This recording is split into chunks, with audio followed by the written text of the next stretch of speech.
That's part of my presentation. Oh, gotcha. Okay, good. I thought I missed something else. Gotcha. Thank you.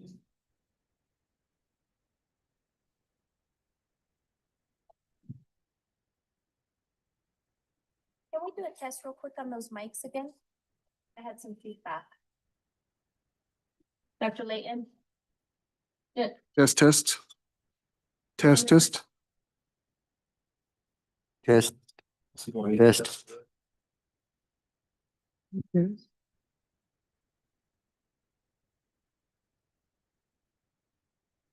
Hello. Testing. Yeah, you can hear it.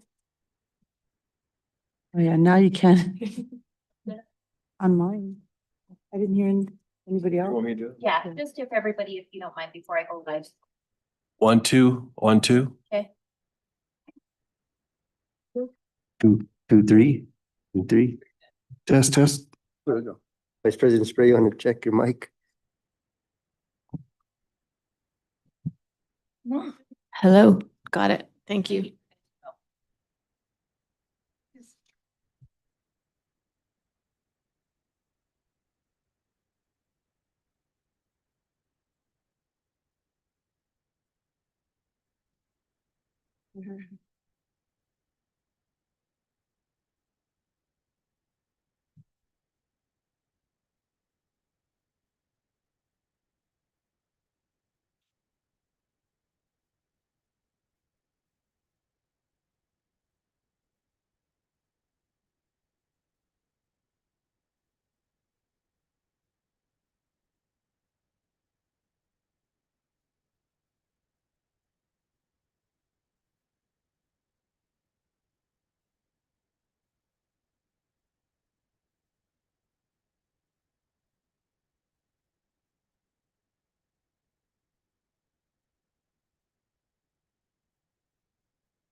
Test, test. I wonder if I borrow this. No, I don't even know why. I didn't bring it over here. We're sharing it. Are you left-handed? I'm ambidextrous. Okay. So am I with that. Did play drums with them. We're good to go, President Flores. Okay.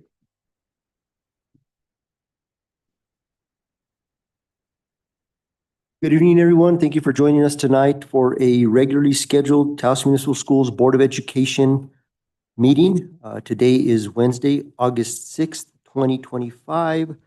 It is 6:13 p.m. I would like to go ahead and call this meeting to order. Could we please have a roll call? President Flores, Here. Vice President Spray, Here. Secretary Trujillo, Board Member King, Here. Board Member Concha. Here. Okay. Item 3 is the Pledge of Allegiance. May I ask Director Herrera to lead us in the Pledge of Allegiance tonight?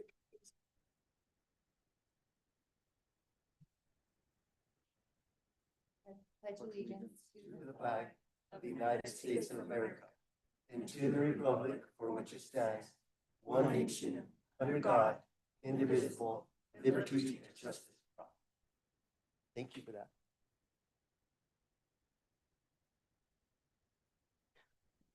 Item 4 is our land acknowledgement statement. Board Member King, do you mind reading the land acknowledgement statement for us?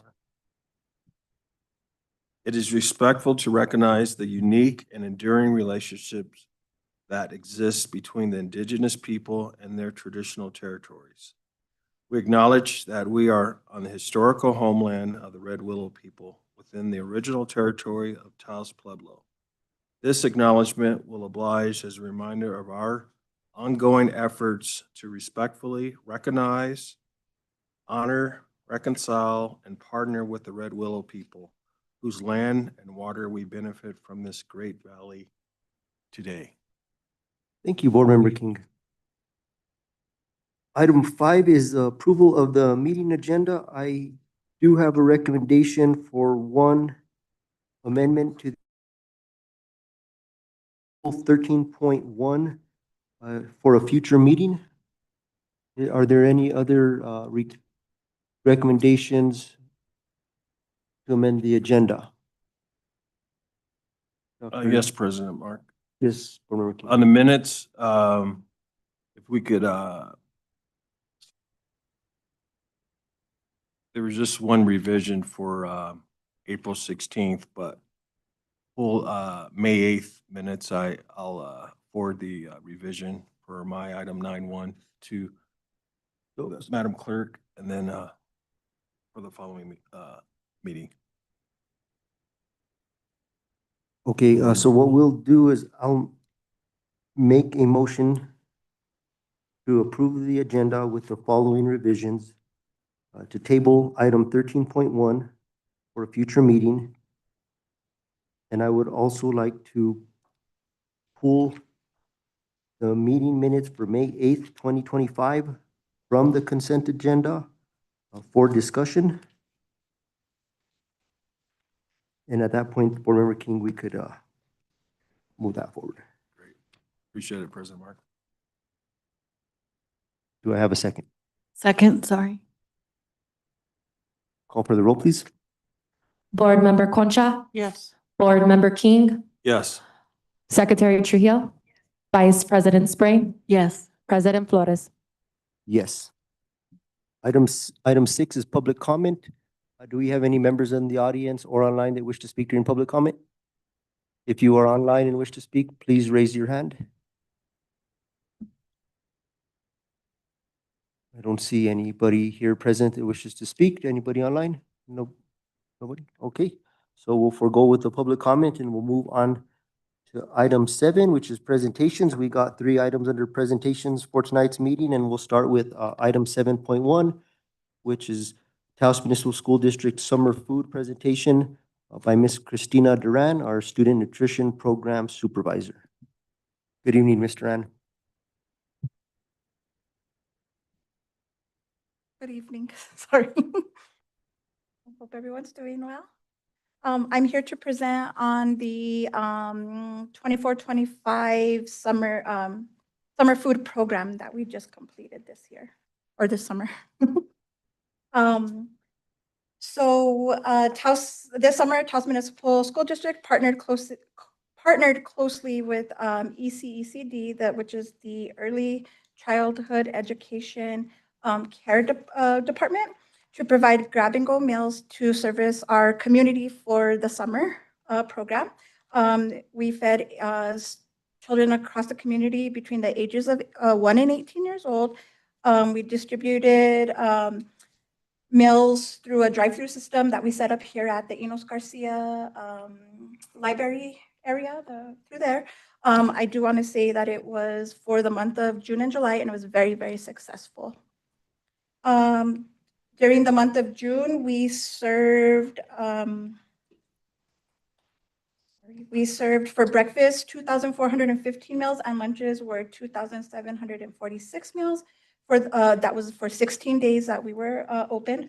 For the month of July, we were open for 12 days, and we served 1,865 meals, and lunch we served 1,965 meals. Partnering with ECECD, they gave us an allowance of $29,715 to start with. After everything went through, we profited about $16,511.28 after all food and material invoices were paid. The money that was left over from that, they let us keep that. We can either start the funding for next year's summer program, or we can allow that to go into our NSLP application, and we can use that towards any type of food, if we need it for any type of food or emergencies throughout the year, if we need to provide food to the community. Quick question, if I may. Have we made a decision on what we're going to do with that funding? As of right now, the decision that I'm going to do is I'm going to leave it in the pot, see how things go, and then use that as the startup for next year's summer food program. Thank you. You're welcome.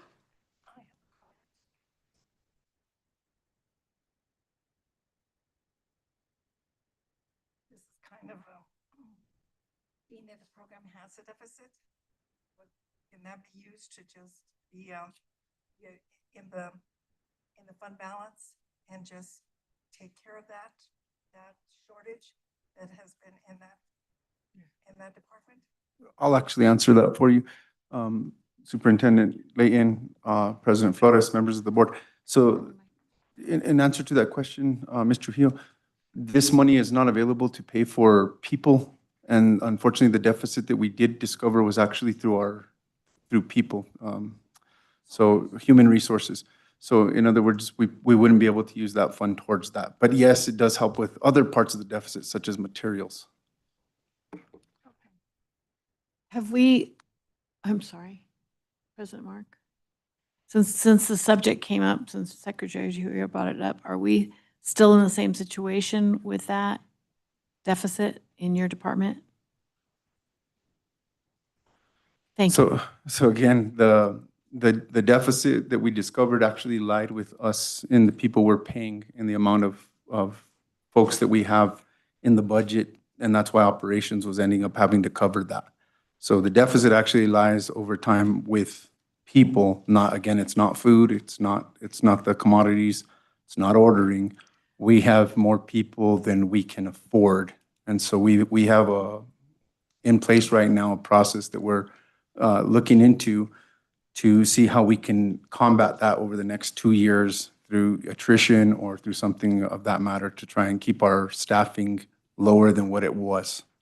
Is what you're saying, we have more people than we can afford to Yes, have ma'am. in that department? How long has that been going on? Through the study we looked at, it was over 5-6 years. How many more do you say, percentage-wise? How many people are we over? I can tell you right now, it was upwards in off the top of my head, 200 to 300,000 Dollars, dollars. but humans? How Humans. many Oh, yeah, But I humans. mean, how many Yeah. people? Had nothing to do with previous directors or anything like that. Simple mathematical calculations of the amount of money that our district pays towards people. About on the average of salary, just to Yeah. make it, about the average of salary, we're talking about 4 or 5 4 or 5 people? salaries, yes. Yes, When ma'am. we're saying we're talking about people, we're talking about salaries in particular. Yes. Okay, thank you, that's clear. Yes, ma'am. Thank you. Go ahead and proceed with the, Board Member King. Thank you, Mark. Just, Mrs. Duran, I said, do we feed like athletes when they're on the, like coming or actually going to a game? I know they stop, but like, is there a way so that the athletes sometimes can be fed?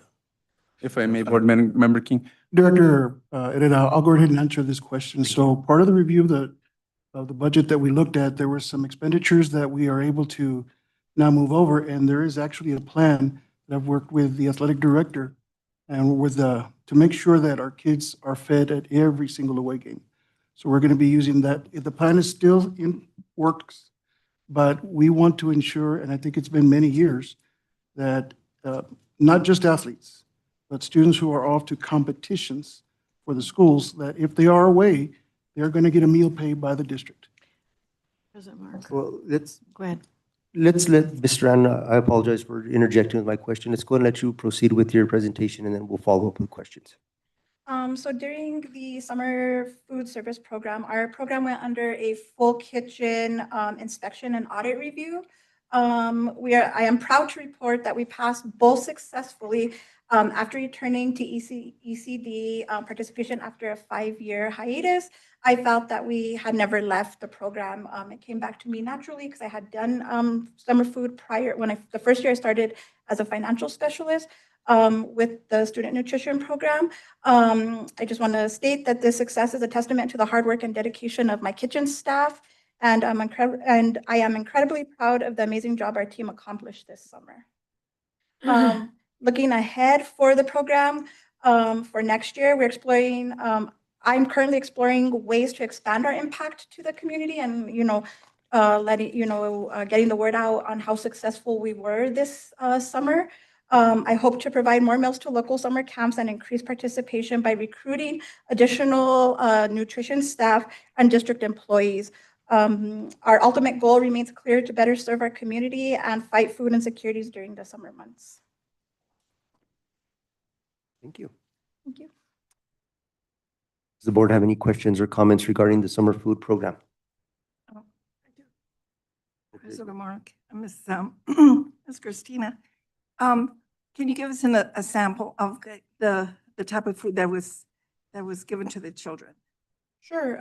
So I didn't have to spend a lot of money out of the summer food budget. I utilized a lot of the main entree for lunch was out of our commodities that we already had processed in the warehouse. So a lot of unless the summer program was held at the Enos Garcia Elementary, we did provide a hot breakfast. The rest was kind of like a grab and go, but we did it where it was close enough to get it packaged and it still held temperature. Sorry, but we did hamburgers, we did crispy chicken sandwiches, hot and spicy chicken sandwiches. We did a dill turkey patty sandwich. We did pizza. We did corn dogs, a cold cut combo sandwich.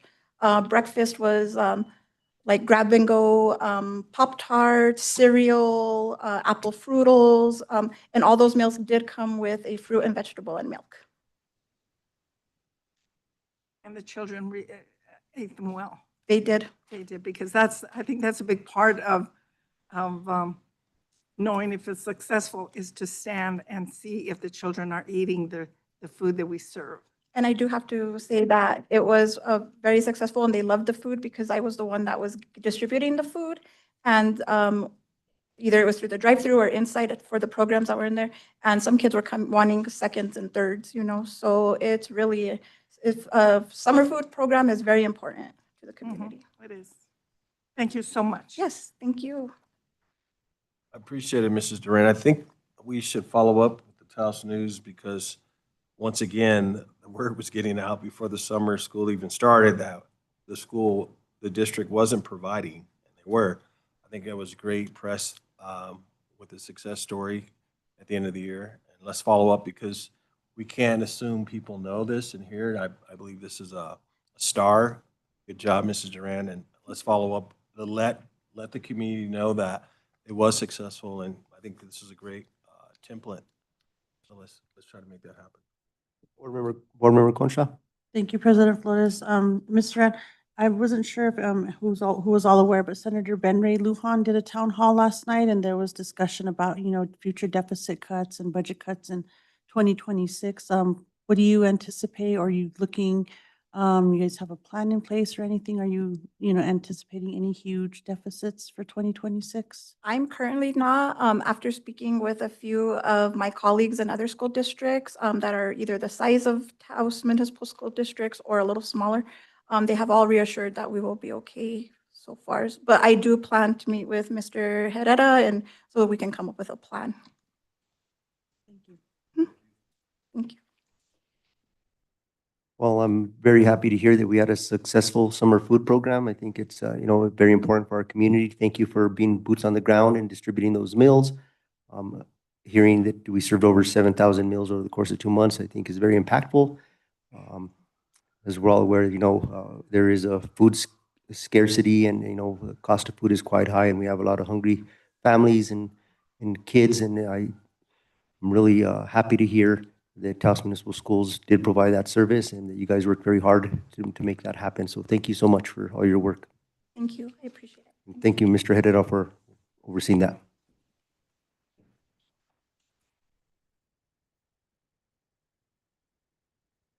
Okay, our next presentation is 7.2 Rocky Mountain Public Employer Labor Relations Association conference presentation. Dr. William Royale, our Director of Human Resources.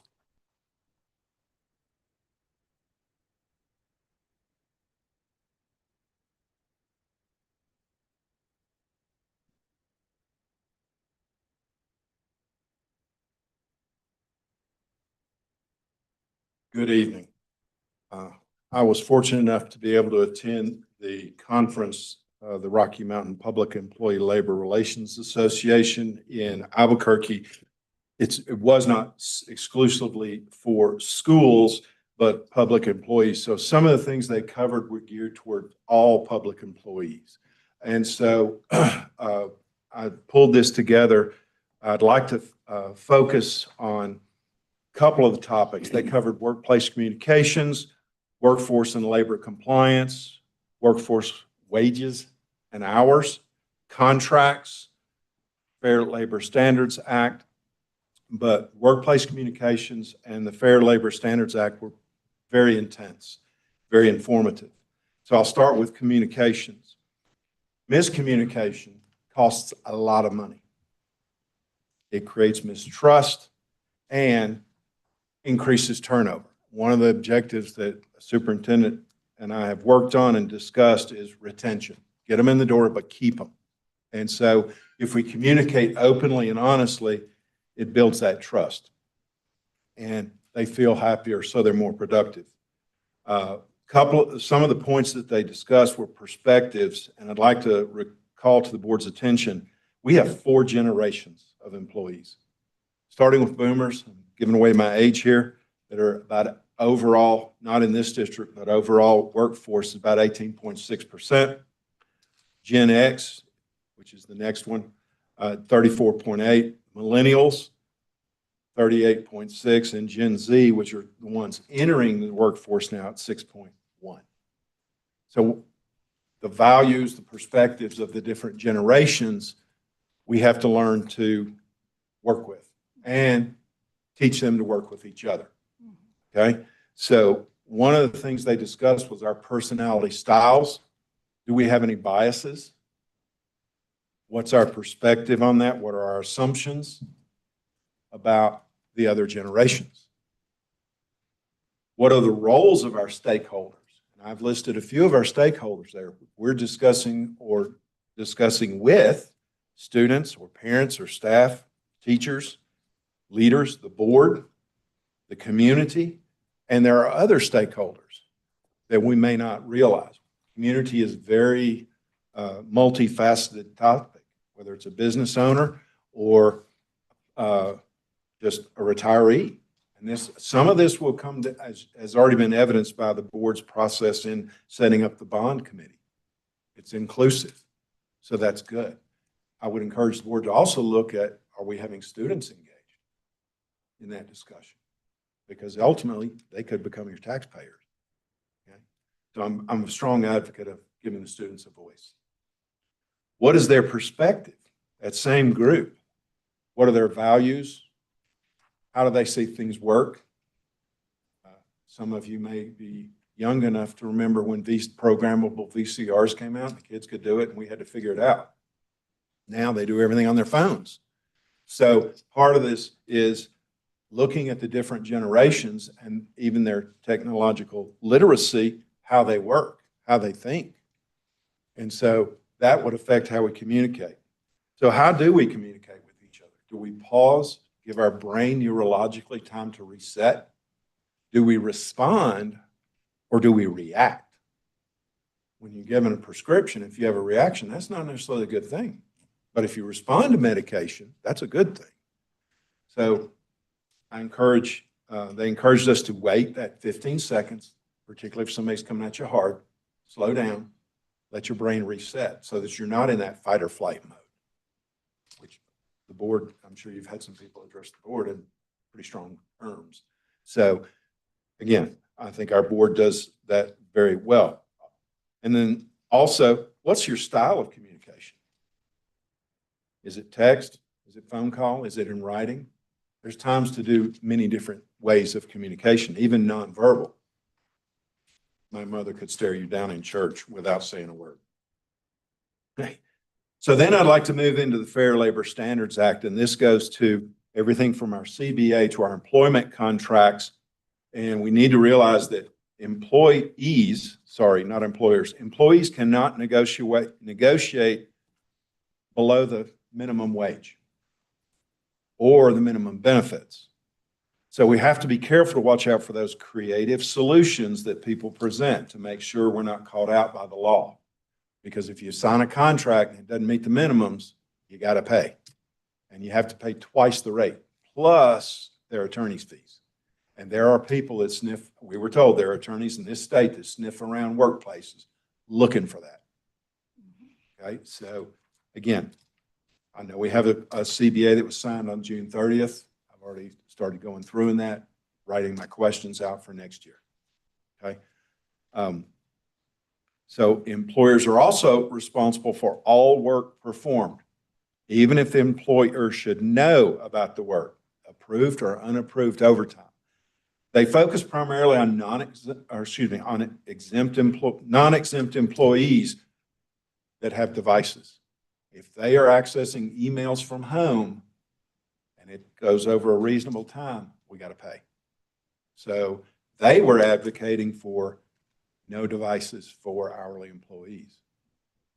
Okay? Because the supervisor has to check that time. So how do you check that time?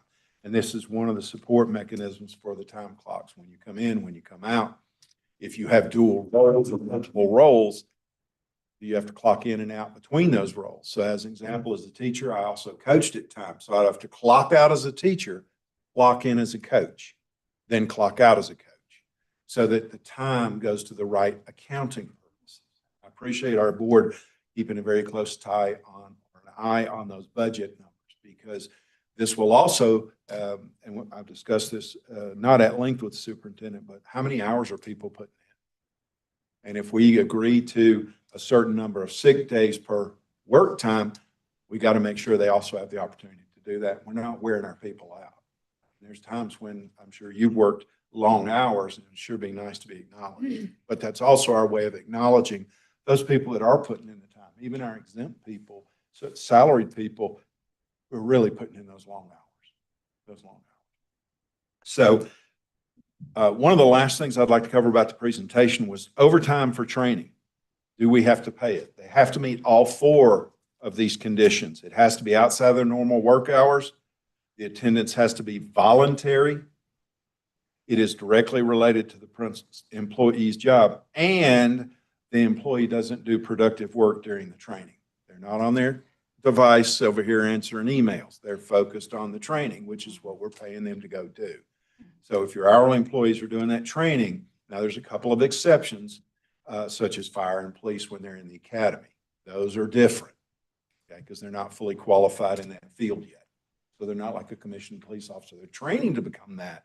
So that's why they came in with the police cadet grade, so that they could cover their expenses with what they're paying, but they're not banking also into the retirement.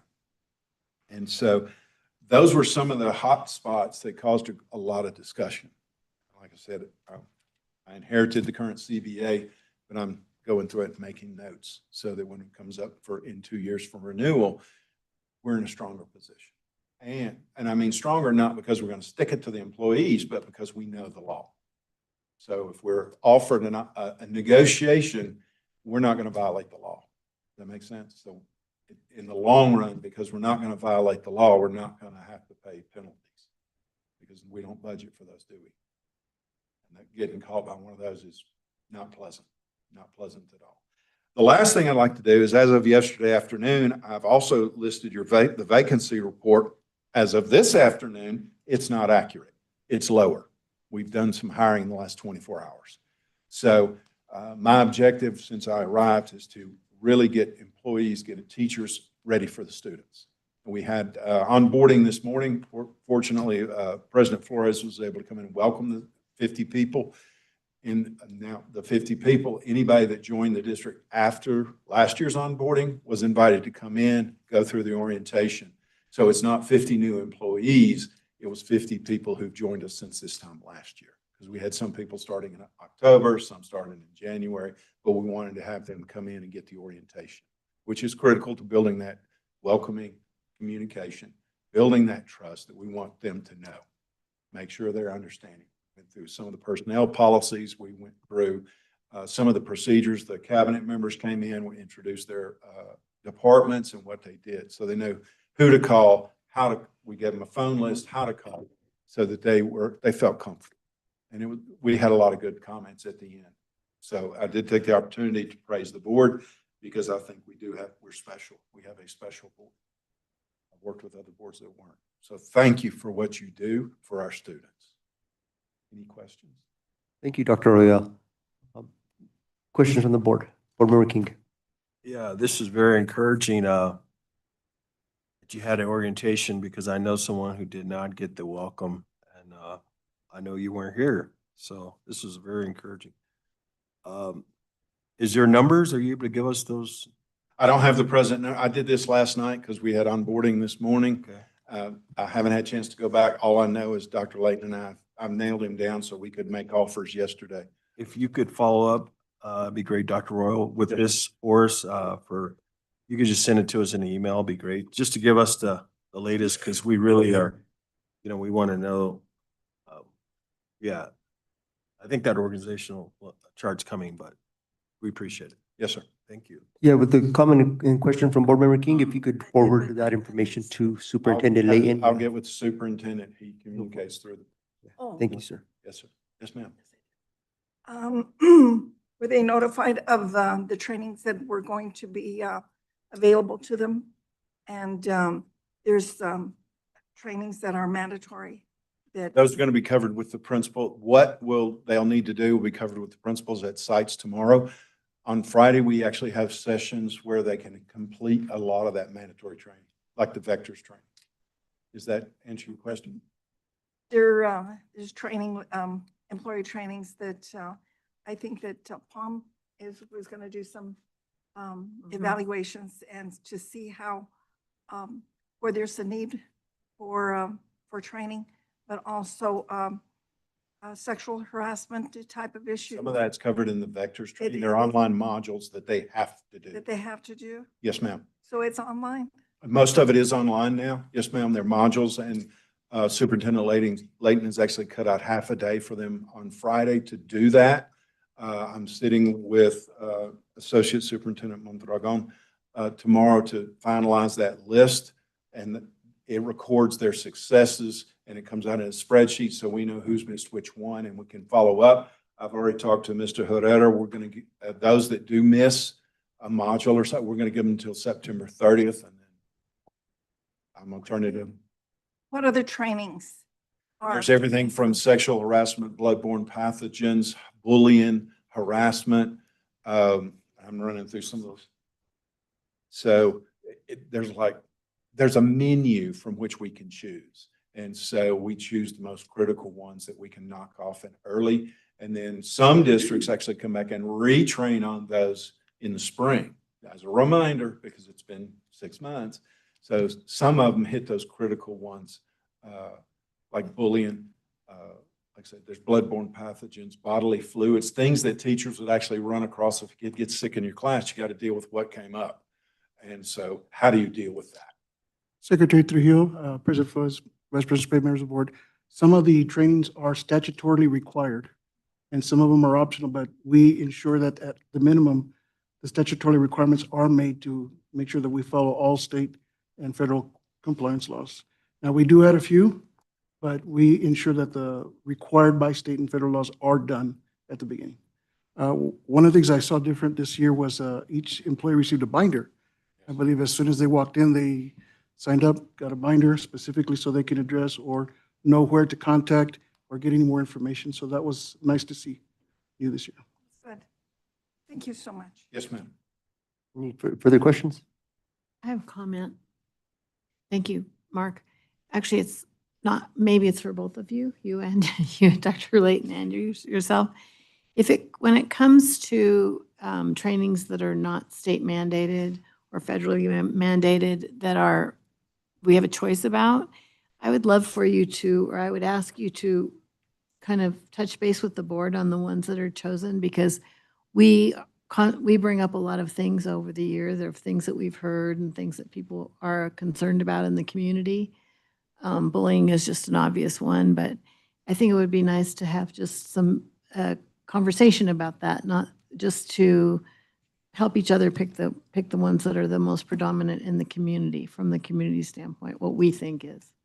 Thank you. We'll absolutely do that at one of the next presentations so that we can see what some of the options are there. I Thank do you. want to address one, Secretary Trujillo asked about future training. So some of the trainings, of course, we get notified for the year. We know when they're going to happen.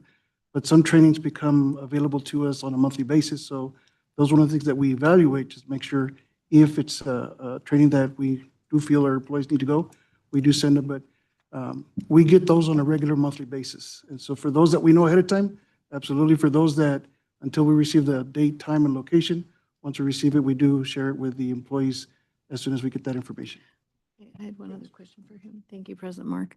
Okay, so this question is for you, and I don't know if you know the answer yet because you're brand new. But with the vector trainings for sexual harassment, they're once a year, they're mandated once a year, is that correct? Yes, ma'am. And they are online? Yes, ma'am. Does anyone want, if a staff member does their training, are they alone? And how do we know that they've done it, first of all? And secondly, not that they wouldn't, but if they have questions about it, to whom do they go? We will have people on site in the room with them. We're going to break them out into classrooms at the middle school. Oh, so it's not We're just gonna do it at the gym at the individually? middle school. I stand Okay. corrected. We'll have people moving around, making sure. Okay, that I just there's wanted to the make sure that they question- had, The answers to the questions. Yeah. If that's what you're asking. I wanted to make sure they had support, because I was picturing maybe they did it alone at their computer at their desk. Well, they have their devices, yes, Yeah. but there'll be people moving. Okay, President great. Flores, if I may, Superintendent Layton, Thank you. Vice President Spray, like Dr. Royal said, that our staff members will have their devices. But if there are any questions, those questions go to our Title IX compliance officer, which is Miss Andrea Trujillo, and she's able to help out staff members with that. Okay, thank you. Dr. Royal, thank you Mark. for the information and the presentation. Thank you for sharing with us that you went to this conference. I really appreciate you going to this conference. Just a couple comments. Thank you for your input regarding the student perspective with the bond committee and how valuable that is to the district to definitely hear from our students. And I also want to acknowledge and I appreciate your forward thinking with the what I would call pre-gaming for the next CBA and looking at that and analyzing that thoroughly as our human resources director, and really appreciate your experience and thank you for that.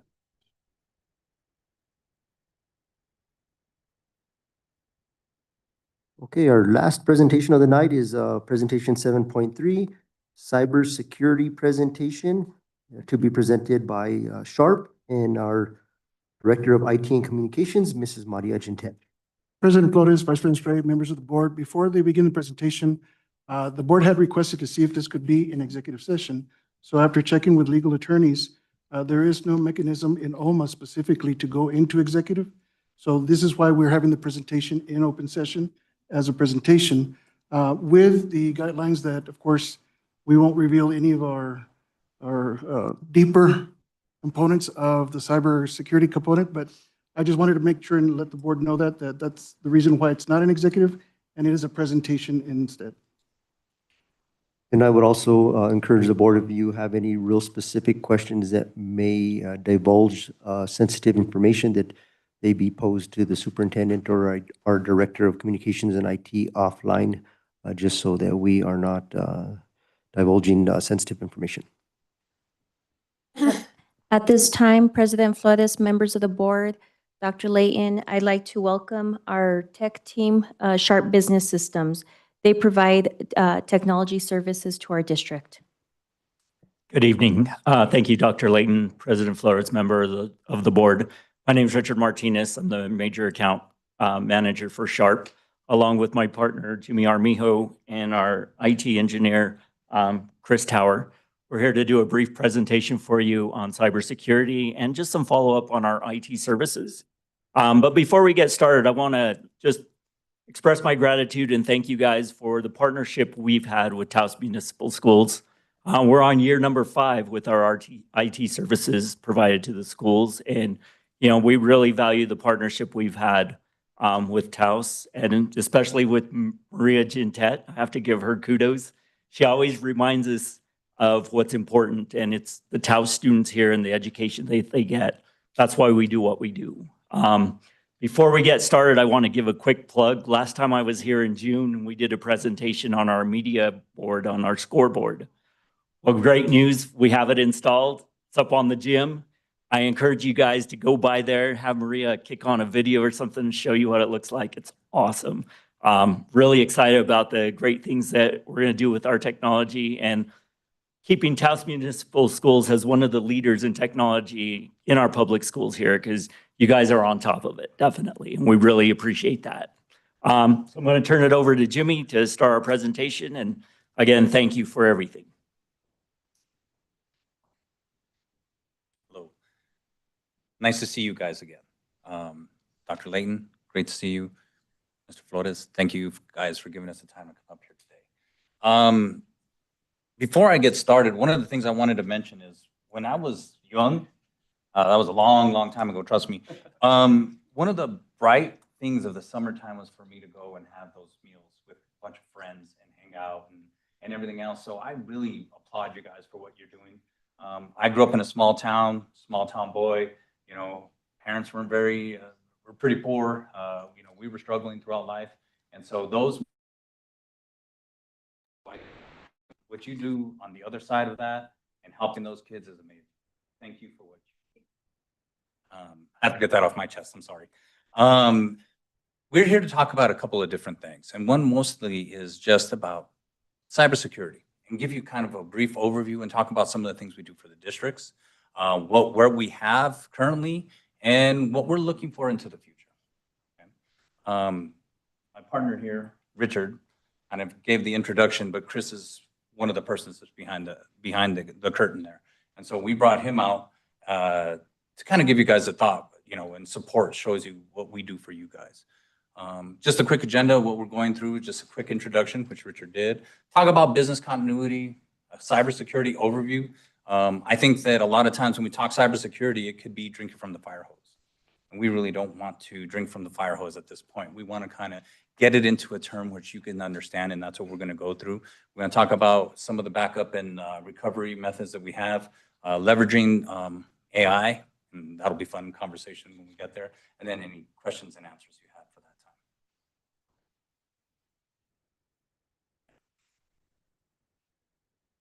So when we talk about intrusion or attacks or cyber attacks and everything else like that, we think about, you know, all the bad things that go with it, obviously, right? One of the things I think that we miss when things do happen is the cost. And the cost comes in a lot of different ways. The cost comes in the form of time and effort, of remedy, of then thinking future. What do you pay in the future, right? A lot of companies don't really look at that cost. They see the bottom line. And what's that first bottom line? We don't see the repercussions. It's like us buying car insurance. You buy car insurance for the in case, right? You don't have car insurance. What happens to the money that you have to spend to remedy the situation that the insurance companies don't cover? So this is kind of the thought process that we're going through is what do we look at as far as how's that growth and the changes in the environment? Last year, I could have told you a different story, and we're only 365 days away from last year, and it is a completely different world. So this is an ever-evolving world. Go ahead and get it. And the hard part is I'm not going to hide it. We know that this happened in our backyard. Okay, it's close to home when we really think about it. Companies like Target. How many of you guys shop at Target, right? How many of us go to MGM in Vegas? If you go to Vegas, how many of you people go to, I think, Blue Cross Blue Shield? I can name countless big companies that have been hit where data was compromised all over the place. So it's not prejudice to just big money. They want to create disruption. They want to create havoc. They want to make people look bad. And that's the process that we have to work with. And then talking about what I said in that first slide, what I was talking about earlier. What's the cost? What's the bottom line? If you kind of look at it, you know, what's an hour down? What's a day? What's a week? What's a month? What's 3 months? All those times just start stacking and stacking and stacking, and that cost just is very, very high. If you look at this slide here, it tells you as cost goes up, recovery time also goes up. So being prepared up front, doing a lot of that stuff is really what's the key. Again, you've got to think of this as insurance versus thinking of this as reactive. This is not a reactive plug. This is a proactive approach. And be honest with you, you're always going to be behind. This is one of those things where you're always behind because those hackers, those people all over the data centers, all over the country, all over other countries, everywhere else in the whole wide world. If I wanted to go today and I wanted to spread out ransomware, I can actually go to the black market, buy a software package and get tech support and learn how to do it. That is ridiculous. And we have to fight that every single day. Cybersecurity insurance. What's the liability, right? What does the cybersecurity cover? A lot of those things are things that a lot of people don't think about. Just say, I got insurance for it. You know, but did you know that in order for us to remedy a cybersecurity intrusion, we have to contact them first? We can't start fixing it because we can void their your insurance. Little things like that people don't understand that are part of the process in which we're trying to come and educate you guys today. So we have to call the cybersecurity company first. We got to say, how do you want us to fix this? Because they're going to pay the bill to remedy it. They're going to pay the ransom if that's the ransom, whatever the process is.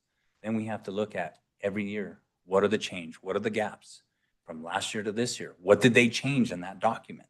Because you know insurance companies, unless you guys work for an insurance company, then they're great. But more than likely, they have changed something in there because the last thing they do is they want to cover a big attack. They want to make sure that they can point to that point, that place that gap is, and we want to make sure we fill in those gaps. So now I'm going to kind of go over cybersecurity and what it really is. This is the NIST, National Institutes of Technology, I think I read that wrong. Can't see it. I'm blind now. But this is the government compliance for cybersecurity. And we follow that model, okay? It starts with identity, protect, detect, respond, and recover. So just like the framework, we're going to kind of take it back and make it personal. Go ahead and go to the next one. Okay. This is our house. This is your house. This is everybody's house. Although I can't have a two-story house because my wife would fall down the stairs every day. But that's why we don't have a two-story house. But this is our house. And how do we protect our house? Well, we identify what those pieces are, which is your home, your family, your stuff, and the property, right? How do you protect it? You protect it with windows, locks, educate yourself, yard signs, okay? How do you detect if something's wrong? You know, you have an alarm, you have motion sensors, you have now the Ring doorbell cameras, right? You have your neighborhood watch if it's a neighborhood watch. And then how do you respond to that? How do you respond when something happens? Well, you hope you have a big dog, okay? Not me, I have a Chihuahua, so that's not gonna be, they're loud, but that's about it, they'll bite ankles. Insurance. You call the police. And if you have a good swing, you have a baseball bat, whatever it is to protect your environment, your house. And then how do you recover that? Well, you replace your damaged or stolen stuff. In business, and we talk business because you are a business, we talk business, how do we protect the business in the cybersecurity stage? We identify those items. My company, our servers, our desktops, our cloud infrastructure. Okay? We protect it with firewalls, antivirus, access controls, multi-factor authentication. We detect it with alerts, with the staff, with a SIM solution, and with Security Operations Center. That's what that means, SOC. It's not a real SOC that you put on. But you protect it with that, or detect it with that. Then you respond. Mr. Armijo, if I could interject, could you, the SIM, what does that stand for, SIEM? If, Go ahead. What is it? It's a security. Right, it has to do with the security. Like right now, Sorry, bringing the guy from behind the scenes up to the front right here. That's okay. He's just to be behind the keyboard. No worries. You can turn the other way and it'll come. Yeah. When it comes back to you, that's fine. Please continue. It's all right. No worries. It is another layer, basically. It is an informant layer. So if we're talking about informant, it's something sitting on the network saying, hey, we're seeing something that's not supposed to be there. See that And then- there's anomalies. Right. So it is seeing stuff like, hey, registry keys are getting changed. Why are they getting changed? Stuff like that. So when we go to the higher level, that's how it goes. It's like the little things that shouldn't be changing that are changing. Or yeah, exactly. So whatever that is, that is the piece that kind of finds that anomalies that are in the system. How do we respond to it, right? So for now, you guys have a security operations center that manages every single device, all your servers, and every single device that's sitting on your network. And so when they see it, they respond quickly. That action is fast. In minutes. We have had issues where people don't even know that there was compromise, and that system is stopped. It is frozen at that point, rolled back, and removed. And within 5 minutes, the person doesn't even know that they had an issue. We want to analyze it, right? We analyze the process. What is going on?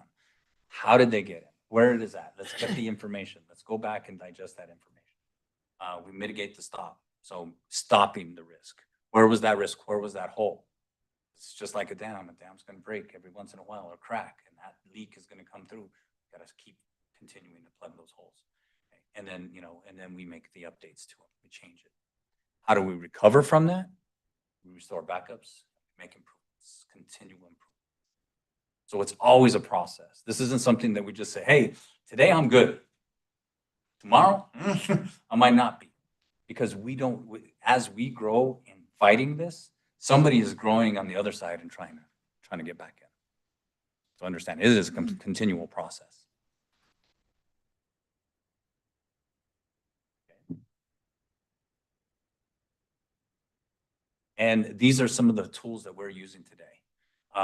We have the asset management, remote monitoring, help desk that helps identify those problems. Okay, we protect with MFA. We are, and I will be honest with you, the red marks are a little bit of gaps that we have right now, but we are working with Maria's team and everything else. We're about halfway through our MFA deployment.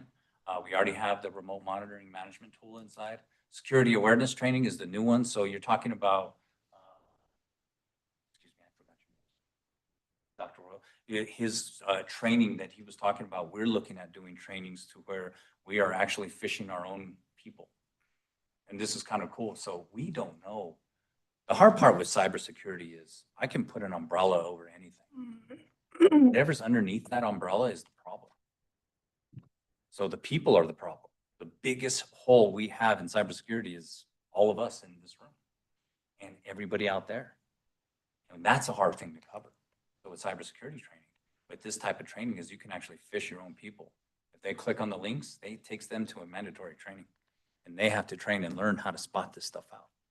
So we can keep people out of doing that. I'm going to go ahead and stop you there. I've already, we have actually started that at the end of the school year. All my staff did receive it. I sent them phishing email. We got back responses. So we are one step ahead on that piece. Absolutely. And those are the things that we're filling those gaps in. And then also email. We all know that there's impersonation emails going on there. There's emails that are trying to get in, people that are hijacking Office 365. Remember, Office 365 doesn't sit in this building. It sits in the cloud in Microsoft, right? So different things like that. Detecting it, we have antivirus running scans. Endpoint protection, that's the security operations center that we talked about. That's right under it. And then remote analyzing using Microsoft 365. We respond to it same way, and then we recover backups. If there is a hack, or if there is an intrusion, or if there is malware put out there, then we respond through our backups. And right now we have all our systems backed up, all our servers backed up. We even have all the mailboxes backed up, which Microsoft does not do, by the way. And we take care of that for you.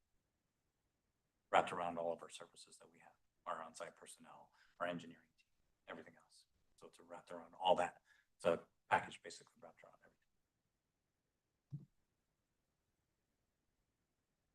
Just an overview of our help desk. I really don't want to get really deep into this, But basically, our help desk there is to support all endpoints and devices and people. Our agents are running on devices to give them access, give our help desk access within minutes within the chat. They can go in and have actually somebody working on their device if they need to. All updates are scheduled. So updates happen as they need to be happening. They don't happen during the middle of the day. That's the work day. We don't want to intrude on that, but they do happen at night. Virus scans happen when they're off hours. So all that stuff is happening in the background that people just don't see. And then we try to keep it off of their devices when they're during their golden hours as well. That includes our Sentinel-1 agents and all of our backups. Again, just continued, all of this package is just more information for you. And I gave you the slide deck. So if you guys want it, you're more likely to get a copy of it. But it's just basically telling you that we have the agents involved in the backups that are happening on each endpoint, including all the servers.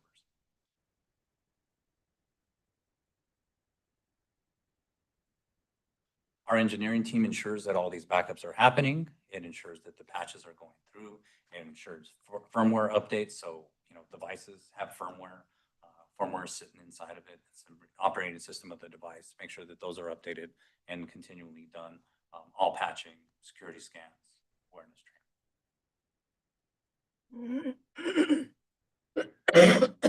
Some of the things we've done over the years with Maria and team is moving some major applications outside of the building, I guess you can say, and migrating that up to the cloud, which includes PowerSchool and Visions. So those have been moved off the cloud. When we first got here, they were in the data center there, and we had a lot of problems with it. And we came to the decision to go ahead and move those off, make sure that we had them clear and free, and get those off of that hardware because it wasn't a good match. Okay. Other major projects we did when we first got here. Oh, I'm sorry. When we first got here, the network, and who was here before us? The network was pretty rough. It was pretty rough. We had bandwidth issues. We had control issues. There was a lot of things. And so the network upgrade actually helped to put everything under a single pane of glass for management. And that management under a single pane of glass means that we can go in, manage it, look at it, make sure that it's doing things that it's supposed to be doing. Okay. We did a server consolidation recently. Took a bunch of devices and squished it down into a small package, basically. Say we took, 22 servers and made it to 6? 12. Well, 6 hardware servers. We took 22 hardware servers, take it to 6. And then we have virtual machines running inside. Okay. We moved off of a lot of the devices and moved to a Chromebook. It's more of a cost-efficient way and easier management than it was doing the other devices that we were working with at the same time. So save some money, be able to create an easier management, which means time, effort, everything else, securely, and then always, every single time we can, device refreshes.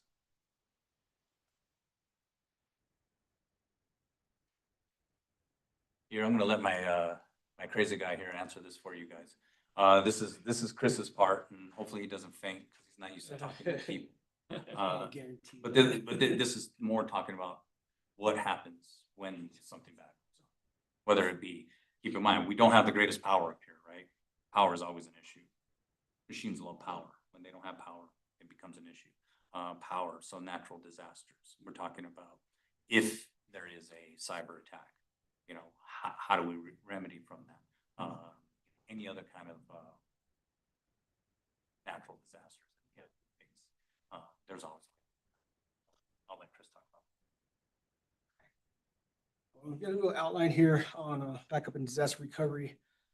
We do have a plan, purpose, and objectives stated out here, which ensures rapid and effective recovery with the IT infrastructure. And assigns responsibilities and coordinates with external vendors, which is us. Right? Scope and assumptions, right? Given that the type of threat or power outage, anything like that, right? What the impact is, right? Our goal is to get it up and back and running within an 8-hour period. Okay? The assumptions include, obviously, right, with the availability of backups that are available that we can reach, which includes obviously power being on, internet access, and all the other personnel that would be there to help with boots on the ground. On the recovery, follows 3 phases, right? We got activation and notification, recovery phase, and reconstitution phase. The activation and notification, right, will stem from first being the alerted, whatever it may be, when say a power goes out, we all get alerted through SHARP, right? Our help desk does get the alerts. And it does get pushed off to the engineering team, which me. And also it gets forwarded off to the IT director, Maria, right? So you'll know right away when something is going on, okay? And the IT director and the system administrator or the system administrator can activate this plan, right? Which will include notification being sent out to all parties, stakeholders, with the details of the outage, whatever it may be. Okay? Recovery phase, right, involves selecting recovery locations, assembling resources, and retrieving the backups. Right? We do have a backup device at the school there, which does take snapshots at various times, hour, weekly, daily, hourly, daily, weekly, monthly, so yearly. We can actually turn back the time. So we can actually bring back everything in case something does happen, say like ransomware. The procedures that will be implemented will depend on the type of threat or power outage. I say power outage because that's one of the things that we deal with a lot here, which is we're kind of getting used to that. We are learning as we go to better recovery from these types of anomalies. These steps that will be included will be outlined with procedures and directed to all notifying parties, stakeholders, director, whoever may need to be in the know. Okay. The reconstitution phase validates the system functionality once we do bring up the system back up to where it needs to be, right? And then testing throughout to ensure that everything is as it should be. The concurrent processing may be used if applicable, right, upon successful validation, right, and everything will be up and running again as it does. Minus the inconvenience of being down for that period of time, depending on what may have happened. Right. Post-event, right, there is going to be some event documentation here, like I stated just a little bit ago here, that each time something does happen in regards to what steps are being laid out to, we do learn from what we have and it gets better and faster every single time. Okay. And so those will be logged in the activity logs and reports and dished out to this, IT director and all relevant parties. Excuse me. The personnel and vendor contacts, right? This plan does include the contact information for the disaster recovery personnel, right? I just did cover that, didn't I? Sorry. Testing and maintenance. Sorry, this is new to me. Testing and maintenance, right? The disaster recovery procedure is reviewed, tested regularly, right? Whether we plan them or not. Lately, it has been non-planned. Power outages are a nuisance. And like I said, they do get better every single time. We are continually implementing new systems, new things, new software to get better remote access, get better response times moving forward. Okay, so there is some ray of light here. We can't avoid some of these things, right? But we can actually recover them quite quickly. Thank you. And then going back to what I was talking about leveraging AI. AI, again, is going to be combating us soon enough. You use ChatGPT, or if you use anything like that, Copilot, Apple Intelligence, whatever program that you're using today, well, the bad guys are using just as good stuff, and they're developing it themselves. So you got to fight fire with fire. And so as that grows, we'll be using artificial intelligence to actually help mitigate issues as they arise and before they come. Kind of predictive. And other than that, if there's any questions we have, I know that was a lot of information. But if there's any questions that we can answer for you, please let us know. Members of the board, basically, our data is being backed up every 4 hours. If or when we do get hit, it's about how fast we can recover. If it's going to be a day, 2 days, if we're looking at months, we pay them the big money to recover that data, hopefully within a day, 4 hours to be exact. We did, because of power issues, we were able to test it this summer a few times. It did take about a day, 2 days, I think the first time.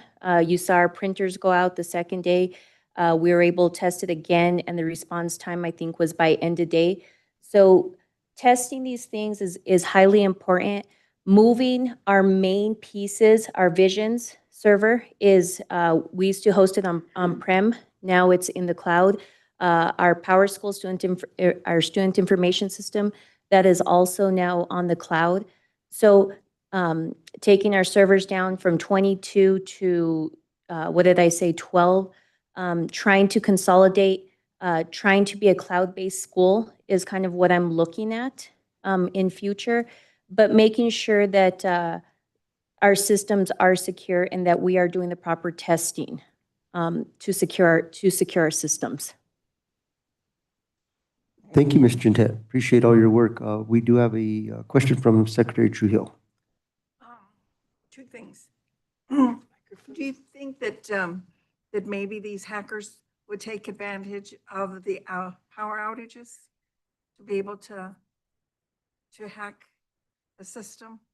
Well, I mean, I guess the good part of that is that if the power's out, they can't get in. So there would be no way for them to really reach. Yeah, because if the power's out, that means nobody's getting in and Not nobody's even them. getting out, right? Okay. When you think of how vulnerable we are, or anyone out there is when it comes to this type of setting, government, us, is that I was just hearing a report this last week that a woman was indicted in Arizona, and she had a big old business going on, and she had been paid $7 million, and what she had was in her office, she had a farm of laptops that were going out to different schools, different governments, different businesses, and they were picking up all the data. Mhm. They were employees. They were picking up all of this data and sending it to Korea. It was featured on the 700 Club if you want to kind of look at it, but there were for more detail. But it was an eye opener to think that you're not even just safe from people hacking out from out there, even from inside. Exactly. So it's something to really, really consider and take note of it. I don't remember any of the rest of the details. I remembered they called it a farm. Yeah. They called it a farm that she had, and this data was going out, and so Korea would come in and they'd go into these devices and pull out the data, pull out all the information that they could get from these laptops that the people were bringing in or sending in to her. That's what's so important about the education piece of things, because like Jimmy mentioned, we can be the biggest threat to ourselves. We could take a thumb drive and write school salaries and leave it on the desk. Somebody's going to grab it, they're going to plug it into their computer, and that could launch a virus. I mean, this is real world things that happen out there. And a lot of it's the education between the impersonation with the emails, just making people aware of what to look out for. I mean, it's like anything else. It's being aware. You go to Walmart anymore, you want to be paying attention to your surroundings. I mean, I'm in Santa Fe, Jimmy's in Albuquerque. Yeah, When I go to really. Albuquerque, I worry about my car being there when I come out, right? You want to be aware of your surroundings. And it's the same thing with IT and with viruses and everything. It's sad that we're in a world like that, but that is the case. So I think for us to help everybody be more aware, that's really a main initiative of ours going forward. And not only that, but to even teach, you know, to teach the understanding in this platform here that you gave us the minutes for, and we appreciate that extremely, but to understand, you know, what goes on, you know, between that. I talked about the umbrella, and everything underneath the umbrella is what we worry about, because we can keep the guys outside of the umbrella. But if, you know, I've been a part of businesses that we had a owner of our business that loved tennis. Tennis was his favorite thing in the whole wide world, and he got a spam email that was about tennis, and he clicked on it, and it hijacked his email, and it sent that email out to everybody in his address book. This was probably about 15 years ago. This was 15 years ago. Can you imagine? And all that did was just cause disruption. So the hacks aren't just to take money; it's causing disruption. You have an employee that's upset with something that happened. They can unleash something inside before they walk out. That stuff, you know, you can plan for, but you don't know when it's going to happen. And those are the things that, like you're talking about, you know, what's underneath that umbrella? How do you protect? And some of these things that we have, like Security Operations Center, like if somebody was trying to steal data, we could see that data is being siphoned to a device and sit there and say, this is an anomaly. Why is this computer siphoning all this device, all this information, and where is it sending it to? So those things can be caught by the Security Operations Center. So there are some proactive processes in there, but again, you know, it's only as good as the people that are running it. I don't know, but it left me for a minute. But again, we hear you, and thank you for the to be aware of what the potential is, and just safeguard what we do have, and the data that's there, the information that's there for our children, our teachers, our employees, the whole system. Thank you. Hmm. You know, and none of this happens without Maria. I mean, the honest truth is the partnership that we have with Maria and what she does for your guys' district and how she keeps us straight. That's definitely true. But not only that, but that partnership doesn't happen. We can't do what we do without the way we work together. And sometimes that is what makes or breaks, and the cracks happen. And because we can work together and figure out the solution, I think that I can't say enough about working with Maria the last 5 years has been excellent. I do remember my thought, and that was having to deal with AI in all of this is going to be a challenge for you all, I'm sure. Oh, yeah. Because it's quite, not just a challenge, but it's a dangerous monster as far as I'm concerned. You know, I watched the movie Terminator. It scared me then, and it scares me now. And I think we have to be very careful what we do with AI. Absolutely. Board Member King. I appreciate it, guys. So how big is your company, and are you guys helping? We're global. You're global? Sharp Electronics. Okay. Global. So. And then, so is it, your team is the state? So you have people everywhere helping us here? Our engineer is from California. Okay. So he is supporting us here. We're actually bringing in more local talent. So if you guys know anybody that's looking for a job, we're actually looking to hire. We are growing. We act local because we run our own business unit, but we're backed with a multi-billion-dollar company. And who hosts the The vendors are hosting that on the cloud, so Visions has their cloud infrastructure. They're utilizing that. PowerSchool has theirs. You know, if I'm a betting man, I would tell you that's all in AWS. And it just depends what software you're talking about. So if you're talking Visions, if you're talking PowerSchool, if you're talking Microsoft, Google, it just depends. Yeah, Microsoft hosts their own in their Azure infrastructure. I would guess, like, pretty good guess that the other two on AWS. Great, great. So how many besides us, do you guys have any schools in the state? We have some small charter schools, and we're building up one now in Santa Fe that is really a unique school, that they're an outdoor school. So we're looking at putting access points outdoors. They're going to really function as an outdoor school. So they're taking devices outside. Their classrooms are mostly outside unless weather is there. So it is a very fun project that we're putting together and going to be supporting them with. But yeah, we used a lot. You guys are our biggest customer here locally and our best customer. I mean, but we've been here 5 years now, 5 years. And, you know, we haven't had an intrusion. And we go across the gamut, like we have law firms, medical firms, Chamber of Commerce in Santa Fe. City that we have government. ours, Yeah. A variety of things. And then across the nation, I mean, you guys have how many customers just in California alone, all over the place. And the nice thing is we just pull our engineers together.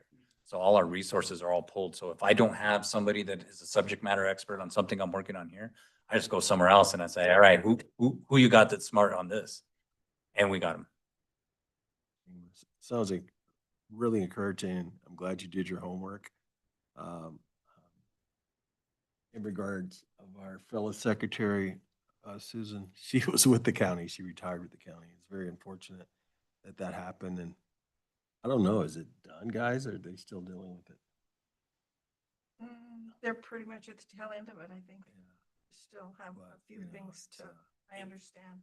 And so, yeah, I'm just, you know, it came across, you know, it's a real life experience. Let's not have it here. Like you put it quite eloquently with insurance. Can't afford not to have it. Right. Yeah. And that proactive approach is what's going to save it. I mean, yes, there might be some hardships in between. You know, if something gets through, somebody clicks on something that they're not supposed to, or a USB drive gets inserted somewhere. There could be some hardships, but what it means is what can we bounce back? How fast can we bounce back? And we're already seeing where we cut it the first day in half, you know, and hopefully we don't have to test it again for a long time, but you never know, right? That's just, that is always something that we have to do. Appreciate it. And we know retail is something of the past. Everything's online, but in my business training in college, security, retail, employees, they all got checked. Theft went down astronomically. Exactly. Yeah. Security awareness training is a huge piece of that. It's inside. So, Any further questions or comments? Well, thank you, Sharp Thank team, you. for your presentation. Thank you for traveling down from California to visit with us. Hopefully we'll get to see you again soon. And, you know, the relationship that we have with you guys is very important. We appreciate you protecting our data and our students and allowing us to work seamlessly to provide an education. So thank you so much. Thank you. Thank you, folks. appreciate it. Okay, item 8 is the consent agenda. We did have an amendment to the consent agenda. We pulled out item from 8.1 was the May 8th minutes. Aside from that, I'll go ahead and move that out and request a motion to approve the consent agenda as presented, absent the May 8th, 2025 minutes. I so just one other thing, if I could make an addendum to minutes, President Mark, on April 16th. Item 9.1. There's a typo. It's the National School Board Association, and then in parentheses, it's NMSBA, and it should be NSBA. The NM stands for New Mexico. It should just be NSBA. I said if Samantha can make a note of that, Superintendent, and that's it for that. That's April 16th. item 9-1. Thank you, Board Member King. Is there a motion to approve the consent agenda? 17 million. Brodsky. I make Yeah, a motion to approve the consent agenda. Thank you, Board Member Concha. Do we Second. have a second from Vice President Spray? Please call for the roll.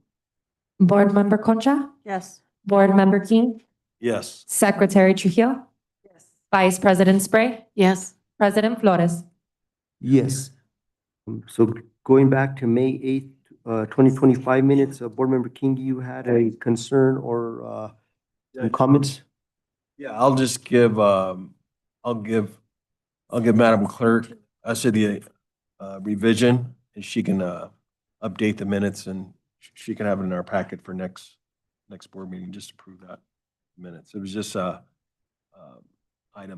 9-2 wasn't quite correct. So we want to go ahead and make motion to table? Sure. Yeah, that minutes. So Please. I'll proceed to make, so in your motion, Board Member King, if you could please identify the date and the date of the minutes you want to table? So second it? Or I need to make a motion? Identify the dates. Oh, of the meetings dates. that you Oh. want to table. It's, Not to- Make that in the form of a motion. so motion to table minutes, school board minutes for May 8th. We can table those minutes. Okay, I'll second Board Member King's motion to table the May 8th, 2025 minutes to be brought back in a future meeting for approval. Call for the roll, please. Board Member Concha, Board Member King, Yes. Secretary Trujillo, Vice President Spray, Yes. President Flores. Yes, thank you. Item 9 is student outcomes. 9.1 is the 2024-2025 Taos Municipal School District Proficiency Results Presentation by Associate Superintendent, Ms. Renetta Mondragon.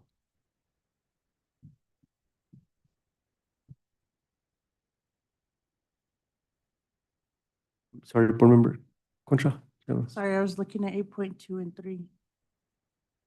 Those were part of the consent agenda.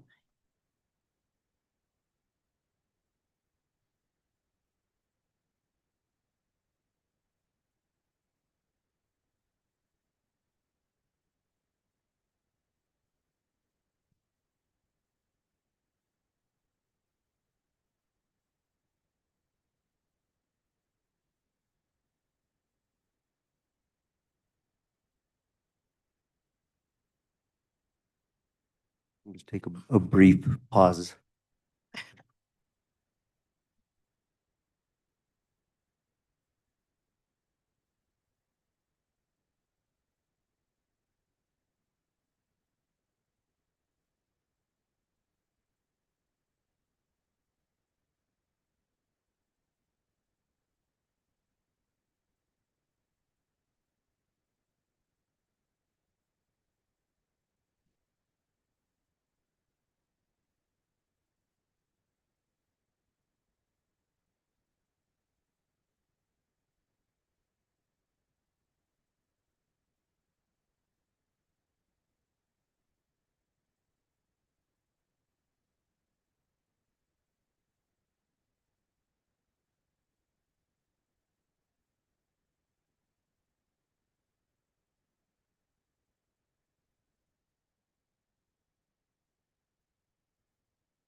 good to go? Okay, Righty. do we need to have the slides? Okay. Okay. President Flores, members of the board, Superintendent Layton, audience members, what you have before you this evening are the student outcomes, which are the preliminary results for our school district. And please keep in mind that the scores, the actual scores are still embargoed.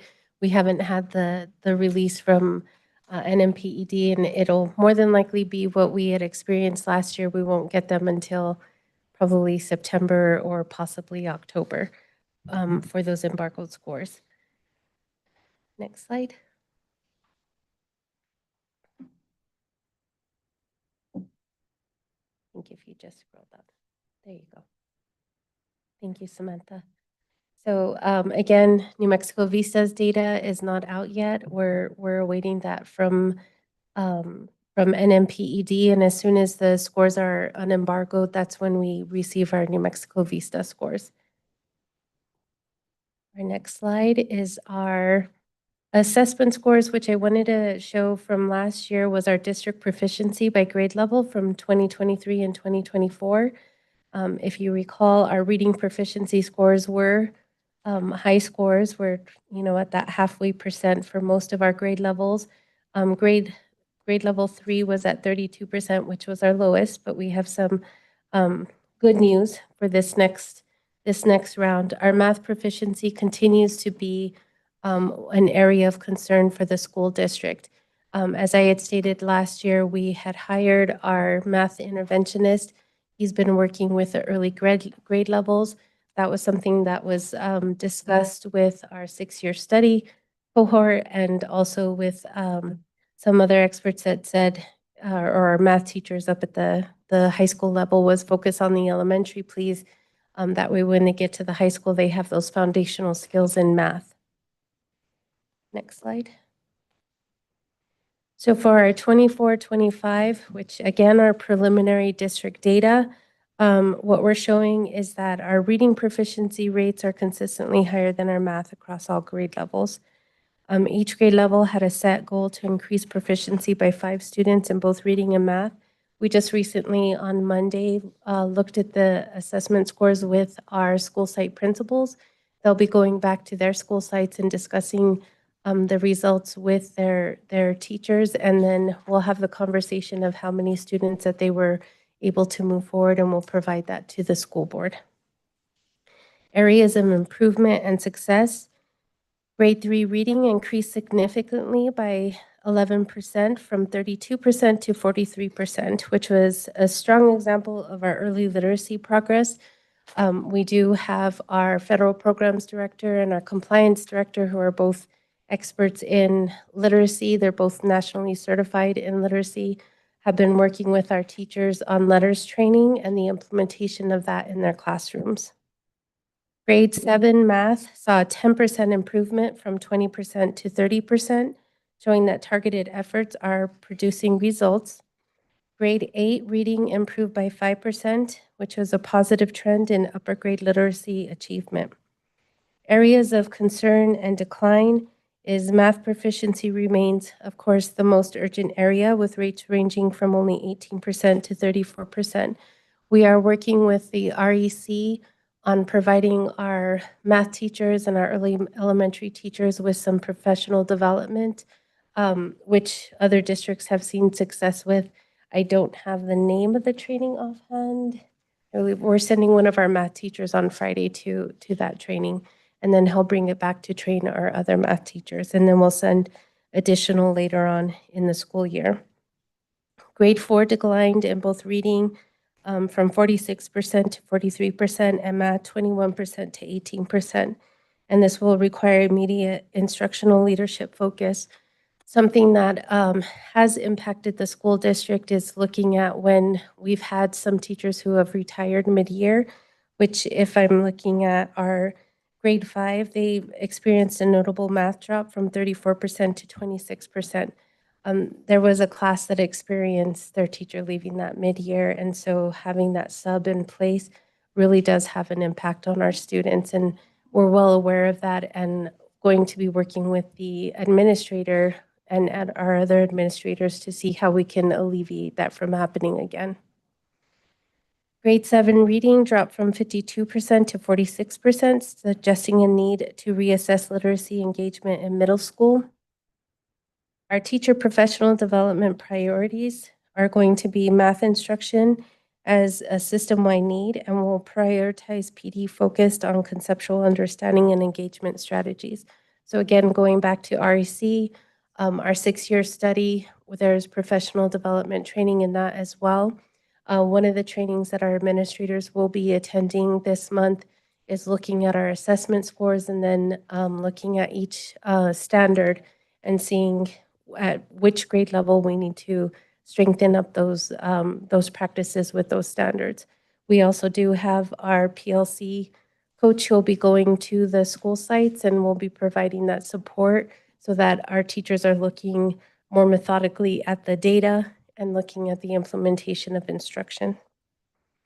Reading PD will continue as we have every year and is mandated that we do focus on early literacy skills. We'll continue with letters training for any new staff. I think that's been one of our biggest supports in helping keep our reading scores up to where they are. Grade 7's math growth is going to be looked at, and then hopefully we can replicate what was done in that grade level to see that growth in other grade levels.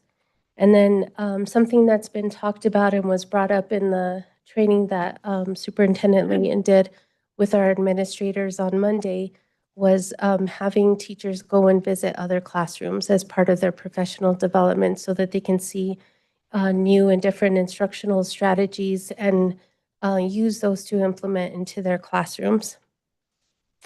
Our leadership development is going to be with walkthroughs and feedback.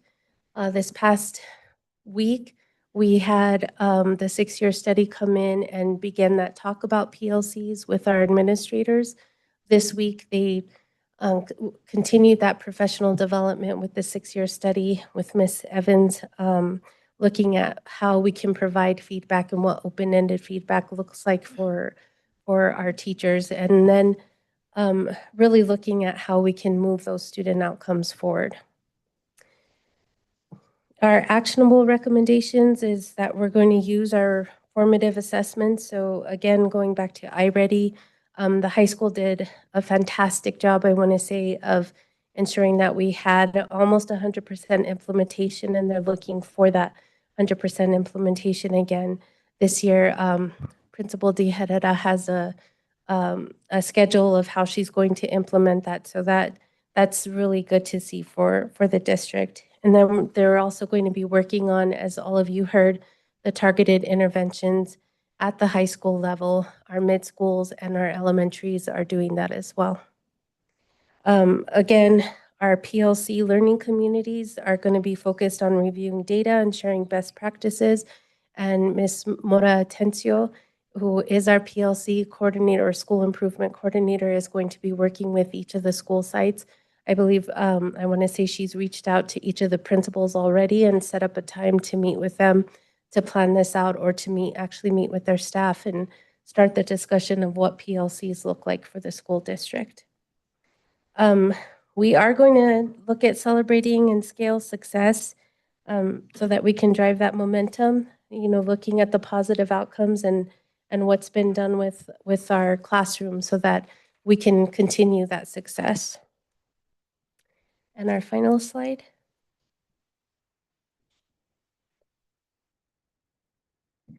So we did see an increase in our student graduation from the 68% to the 71% of students. And that was also a positive that we saw across the subcategories, with the exception of one of them, which I'm very disappointed in.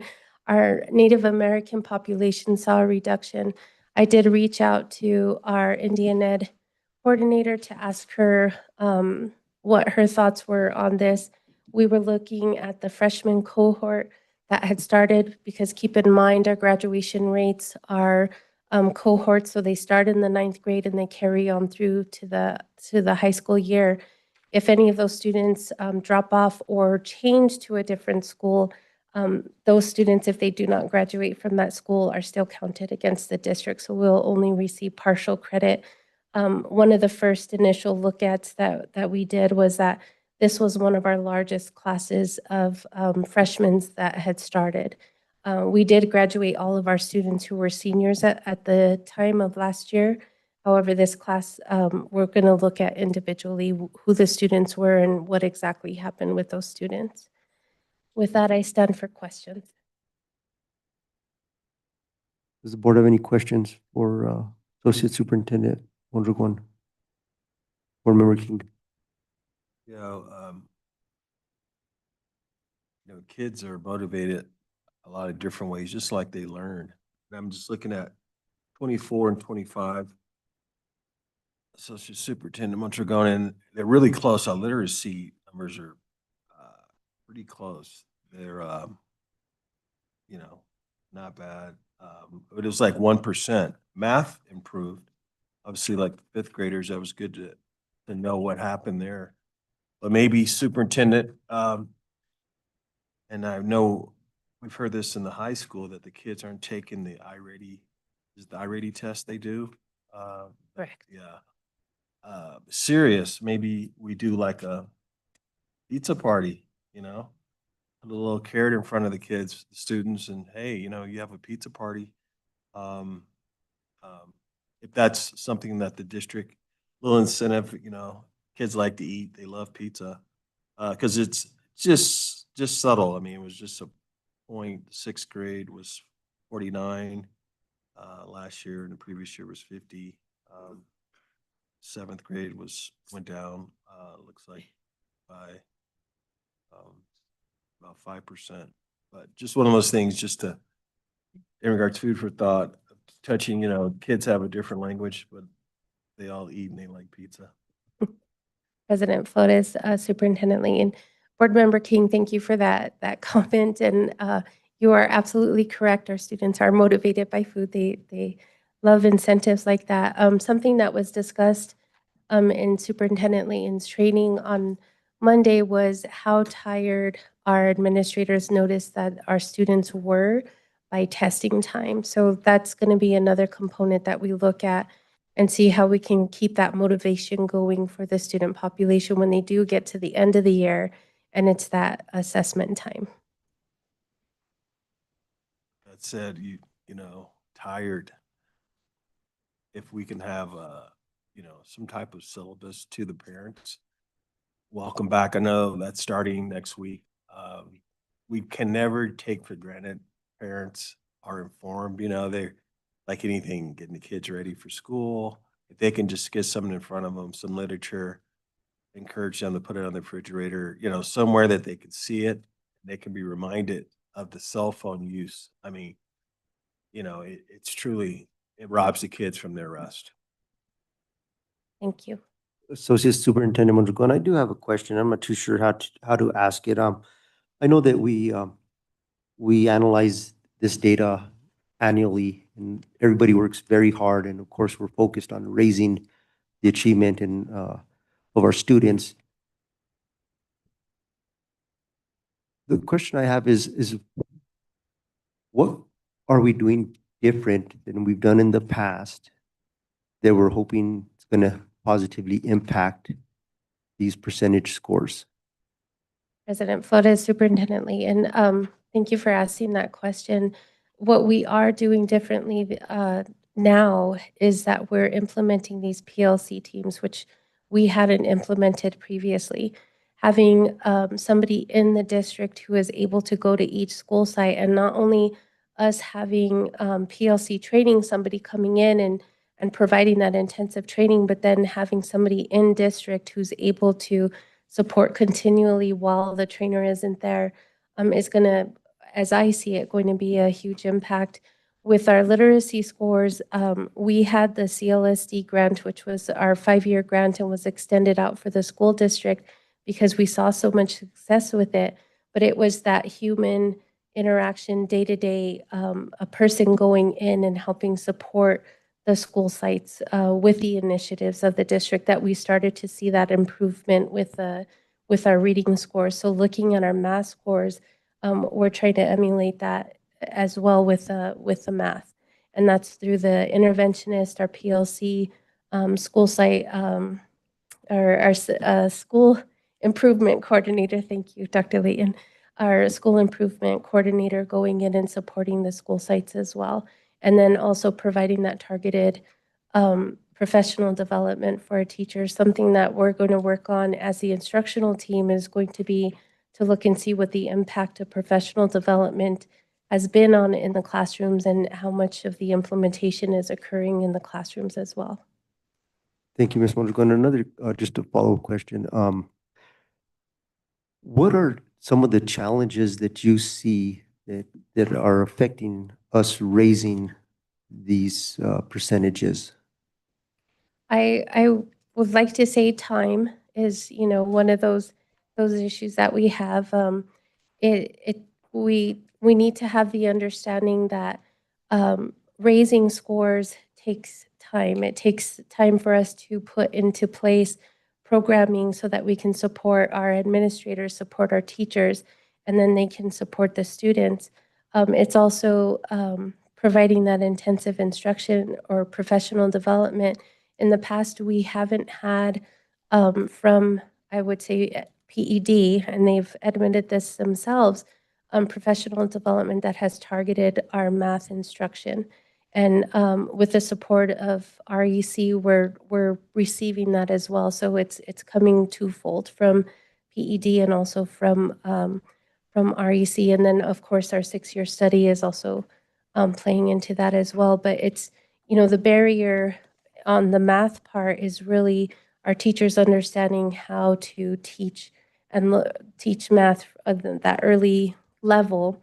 It was just like we did with our literacy. Like, you understand reading, you know how to implement it, you can go through a curriculum, but you really need to understand the rocket science behind teaching reading.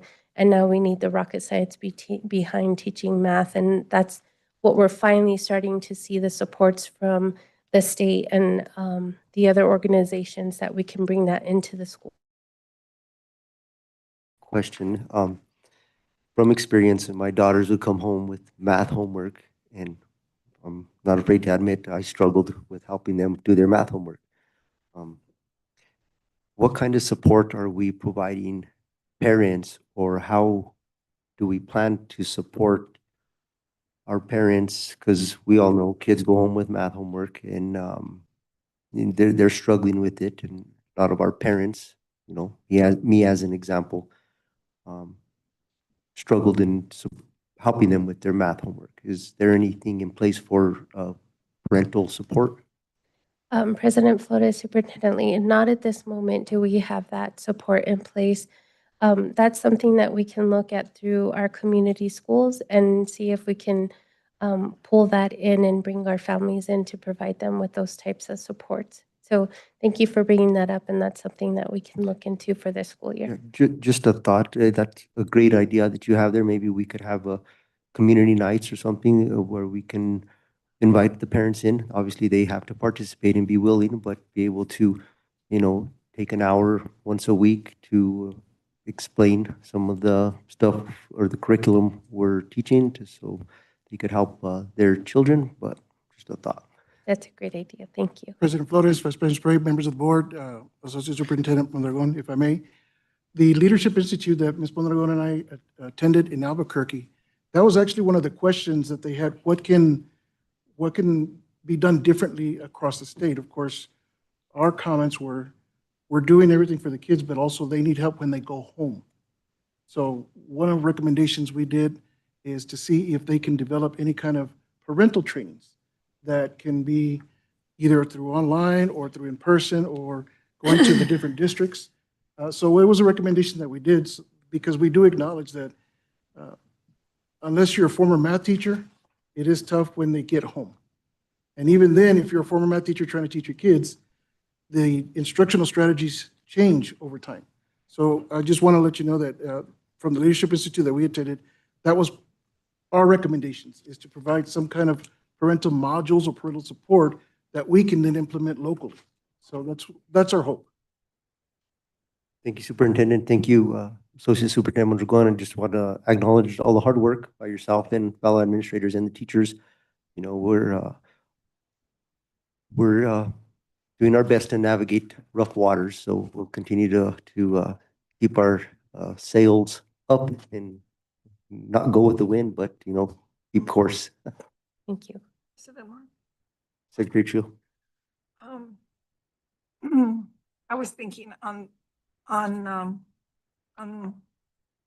if the students are in class and they show a deficiency, I think that should alert the teacher that this person might need some tutoring. And that would be really, really helpful to the, to the students and to the teacher. And that should be made available, not waiting till after school. It should be implemented within some kind of a curriculum to capture that, because I think that would be most helpful. President Flores, Superintendent Layton, Secretary Trujillo, thank you for that. And that is part of our MLSS intervention program that is K through 12. But I do want to recognize the high school once again for, you know, being so innovative with their programming. One of the conversations that was had was looking at our high school students going down to the elementary and providing tutoring services as kind of an internship. And I think also maybe hopefully showing some of our students that you could be a teacher as well, and making that pipeline into education and back into our community. Thank you. I think that's a great idea. Board Member King. Being a skier for many years, one of the reasons I moved to Taos, the ski patrol, they, and your husband obviously being with staff as well, Aggie, they go to different mountains, the patrol, in regard to ski patrol. And so we're right down the street from, you know, the national labs. So, and like anything, you know, if they're doing it at another level as a staff, teachers, you know, you have a day of observation, like you said, and, you know, and that was part of the national conference. Go to the school, and superintendent has identified that already about the school site that's having the higher numbers. Maybe it's a day that all the math teachers from middle school, they go to Los Alamos, and, you know, it's like anything. Let me see your technique. And sometimes you're reminded, you know, because a lot of them went to school together. And then I believe, and we all know, it's at home. You know, those kids, their parents have PhDs, and it's not like, you know, when they're little, oh, you know, you're gonna become a professor. Have your PhD. You just, you know, it's like, well, this is what I did when I went to undergrad. Oh, this is where I went for my master's. And next thing you know, they're getting their PhD. So I think it's a matter of exposure, really it is. So, you know, it's not far. I think we can do it. You know, we're here for you. Associate Mondragon, I appreciate your insight. I believe President Mark very honest. I think that's where we start, being honest with each other, and I compliment you for that, because it's all community, and we can get better. And I feel we're getting better. I feel in this room and in the community, people are feeling hopeful. So we appreciate it. Thank you. Ms. Mondragon, I have one last question for you. You know, as the board being the elected officials of the district and the leaders that need to be examples for everyone within the district, what can we do as a board to support or help you guys achieve the success that we all aspire to get?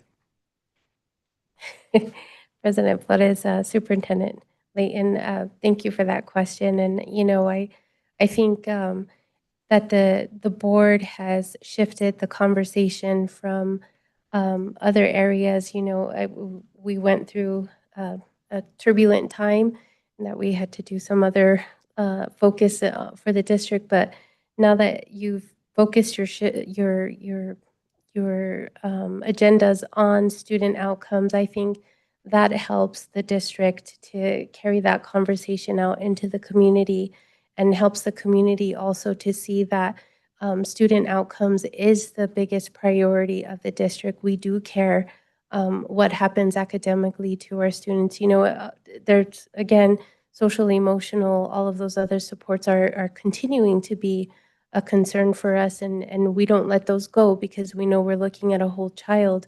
But having that conversation with community and getting the word out that student outcomes is an important focus, and how can we support the schools and the staff that are really working hard every day to ensure that our students are making that progress and that growth. And, you know, when they step into professional development, that encouragement that, you know, we appreciate that they went into professional development, because sometimes it's hard to look at our own practice and say we need to change some things. But, you know, acknowledging that the staff is trying to make those changes in the classrooms is really beneficial. And I think it boosts the morale, just like we said.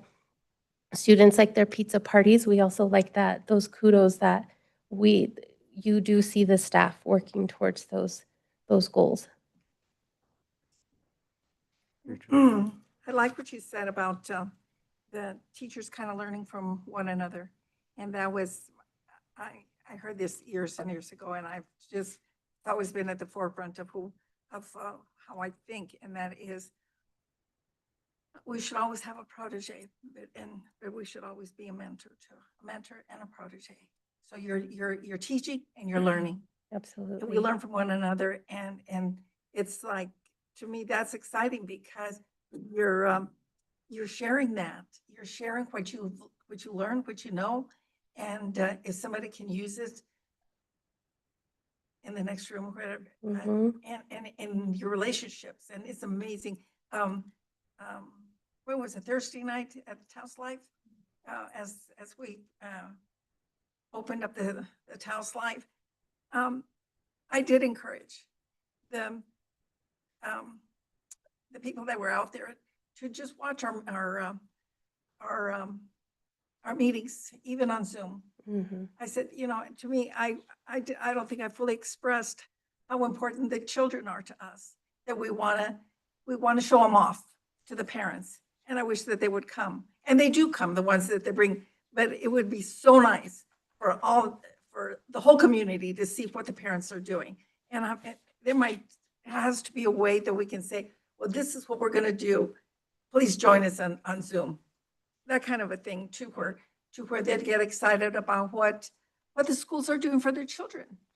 And on top and beyond the math and the reading, because they're excelling, and we just want in those areas that they need to be applauded for. Thank you, Secretary Trujillo.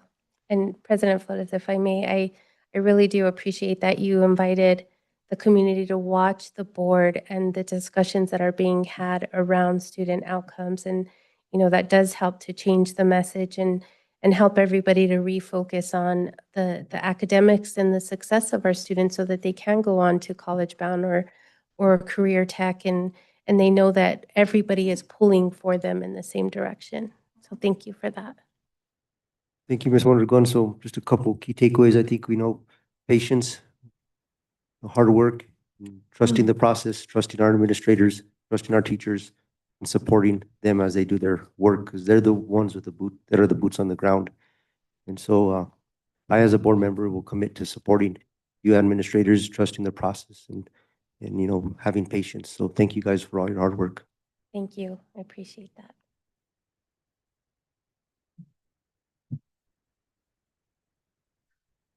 Okay, moving right along, number 10, item 10, superintendent report.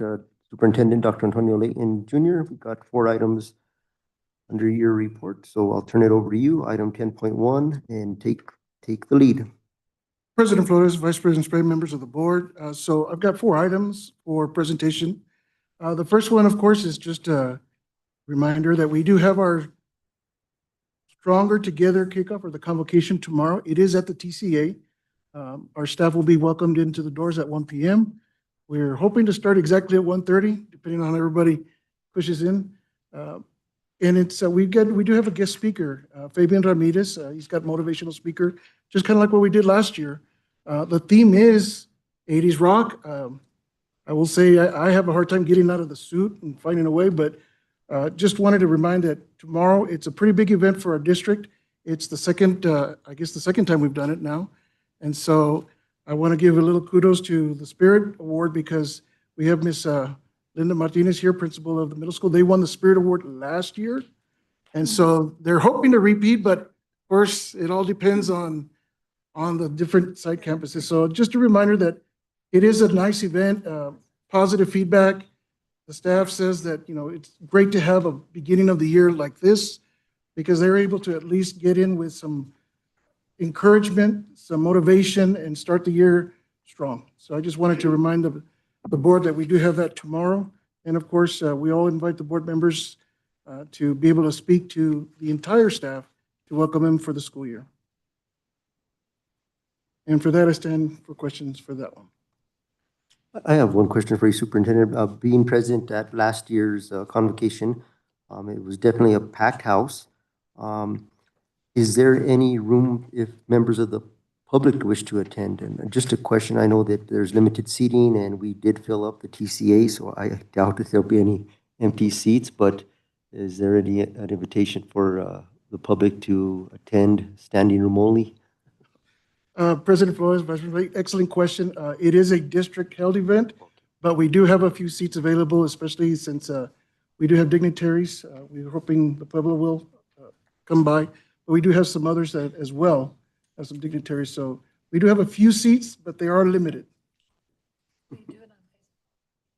Yes, in fact, last year we recorded and put it on social media. We'll be doing the same. Now, what I will say is our Director of IT and Communication, she was a little bit more mobile last year than she will be this year, but we're going to do our very best.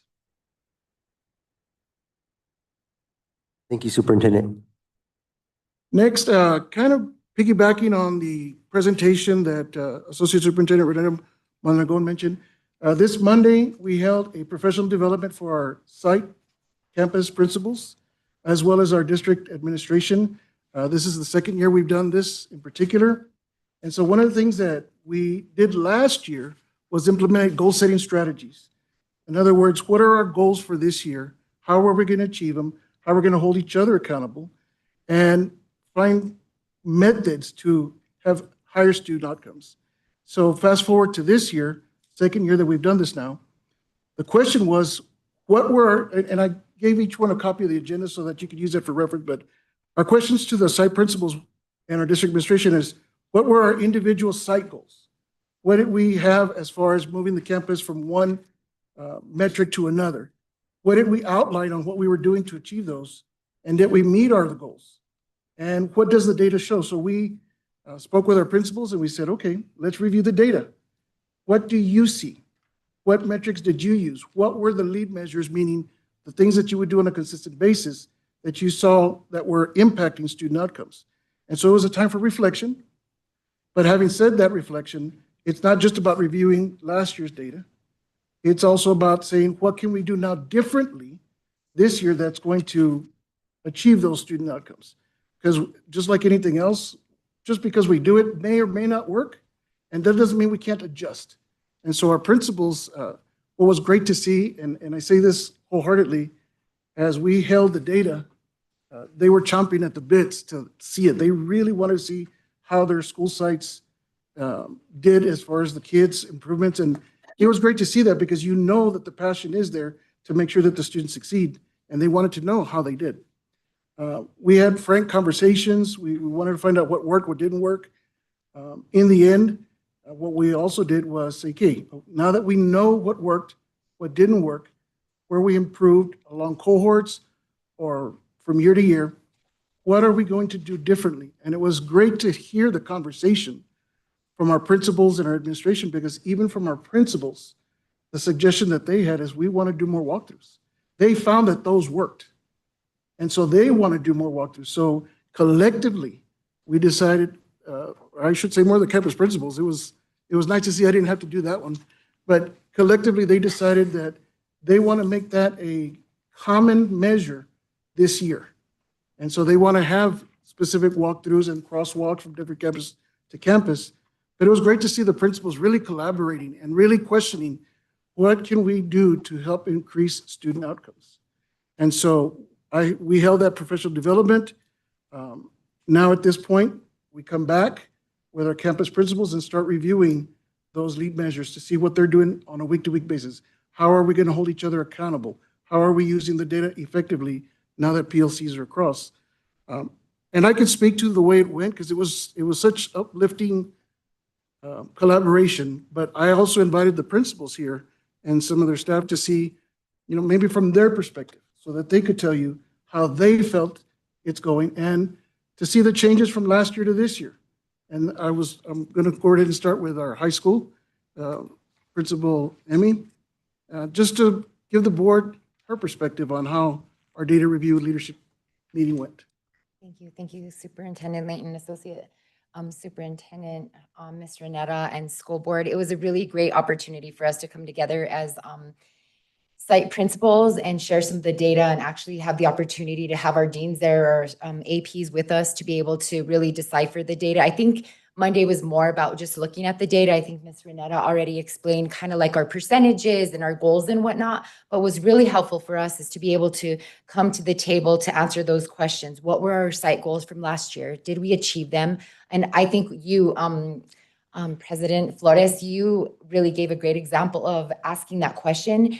You asked, what can we do as a board to support you? That same logic, those same words came out of our leaders here. What can we do to support you to achieve those goals? So that felt really good. So it wasn't just about building the capacity as far as our site leaders, because it's really great for us to sit down at the table and see what each other are doing. We got really great ideas from the middle school about their walkthroughs and some of the successes they had and some of the areas they want to improve. Board Member King, you talked about site-to-site observations. We've talked about at our school, and we will implement seeing the professionals in our school, being able to, during a PLC, go and check out some of the classes, because we have so many great staff that have innovative ideas and they have different levels of growth, which impact our student measurements. So with that, I think it was really an opportunity for us to look beyond that data point to be able to say, how as a school, what are we doing to ensure that we're maintaining that focus on improving student outcomes in so many ways.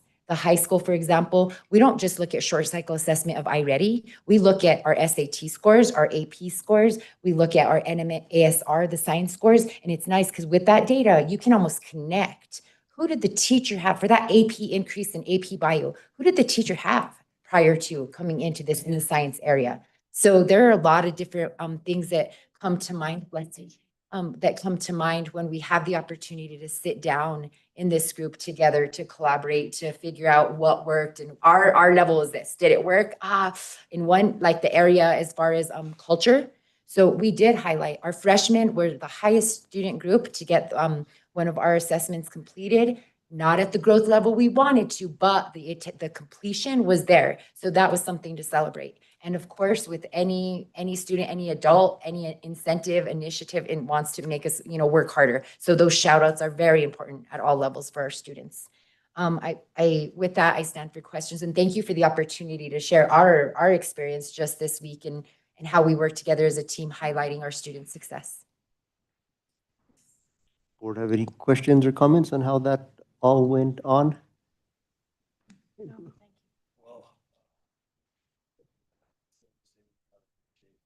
Superintendent, you gonna have us make comments tomorrow? Welcome back, or is it? Because you did a good job, President Martin, I think at the plaza.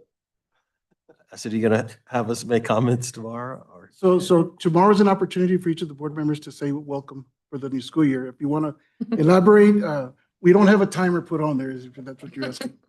What I would like to comment though, what came out of the conversations though, is that the principals want to look at the standards for iReady and match with the assessment standards. Are they aligning? Do they need to reshift their focus on specific standards to ensure that the teachers are covering them or not over covering them? And so I want to give kudos to our principals, because that was great conversation to hear that they're looking down to the standards and if they even align to the iReady. We want to help you having full-time teachers and not long-term sub, Ms. Amy. And it seems like the students are excited to return, which is great. We're really excited. Wish you a great year. Thank you so much. And our goal also has been the hustle to work with Dr. Raiola to fill those positions. And when we can't, we get the best resources in place and continue to spread the word about getting staff to fill these positions. So thank you for that. Thank you, Ms. Emmy. I just have a quick comment. I think it's, we all recognize the importance of setting goals, in our personal lives and professional lives. And I think sometimes we can, overlook the importance of setting goals.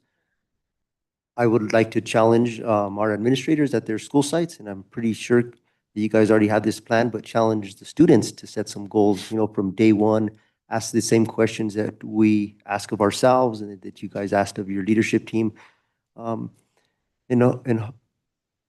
support them as they navigate through the school year, and maybe set some benchmarks and do some, I guess, inward looking, for lack of better words, to see if they're doing everything they can to achieve those goals. Absolutely. That's really good feedback. President Flores, and tomorrow when we meet, we're really excited to meet with our staff in the morning, first thing, all of our site principals. But I think that it's to have our staff actually look at some goals and how we can support those students in achieving those goals and put our best foot forward and support our students in achieving every single goal that they have to complete their education. Well, we're looking forward to a successful school year. It'll be year 2 for you, and we're excited to move forward. Thank you. Thank you so much. Thank you so much. And just a quick continuation, bring up the middle school principal, Ms. Linda, and Dr. Medina from Arroyos at the same time, so that way they can kind of share out their experiences with the professional development on Monday. Good evening, President Flores, board members, Superintendent Layton. So this is my 5th year. I'm starting my 5th year as administrator. And last year at this time, when Dr. Layton and Associate Superintendent Mondragon called us to do this and look at data, it was the first time as an administrator that I did that I sat with my assistant principal, we looked at it, and we set goals.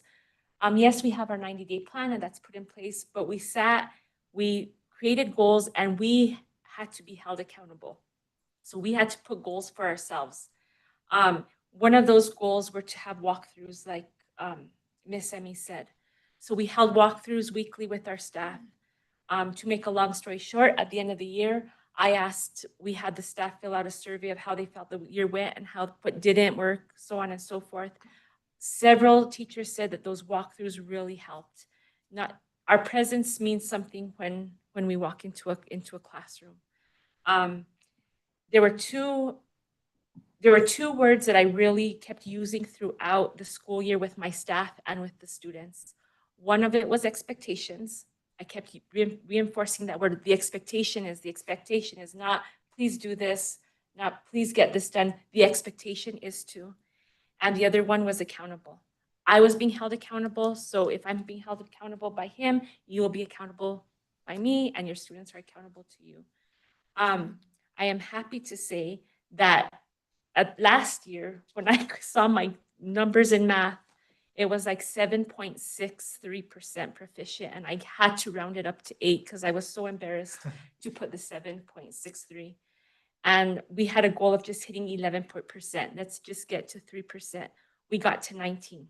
So whatever we did with the changes that we made from admin to going down to the kids, it worked. So I was very excited. I was chomping at the bits. I wanted to see what our scores were. This year, we're going to continue with our walkthroughs. My new word for this year is continuing with accountability, continuing with expectations, but now adding intentional. And for administrators, we want to be intentional about feedback, what kind of feedback we're giving our staff, what kind of feedback we're giving our students, what kind of communication we're having with them. But also, I want the staff to be intentional about their lesson plans. Again, going back to our standards.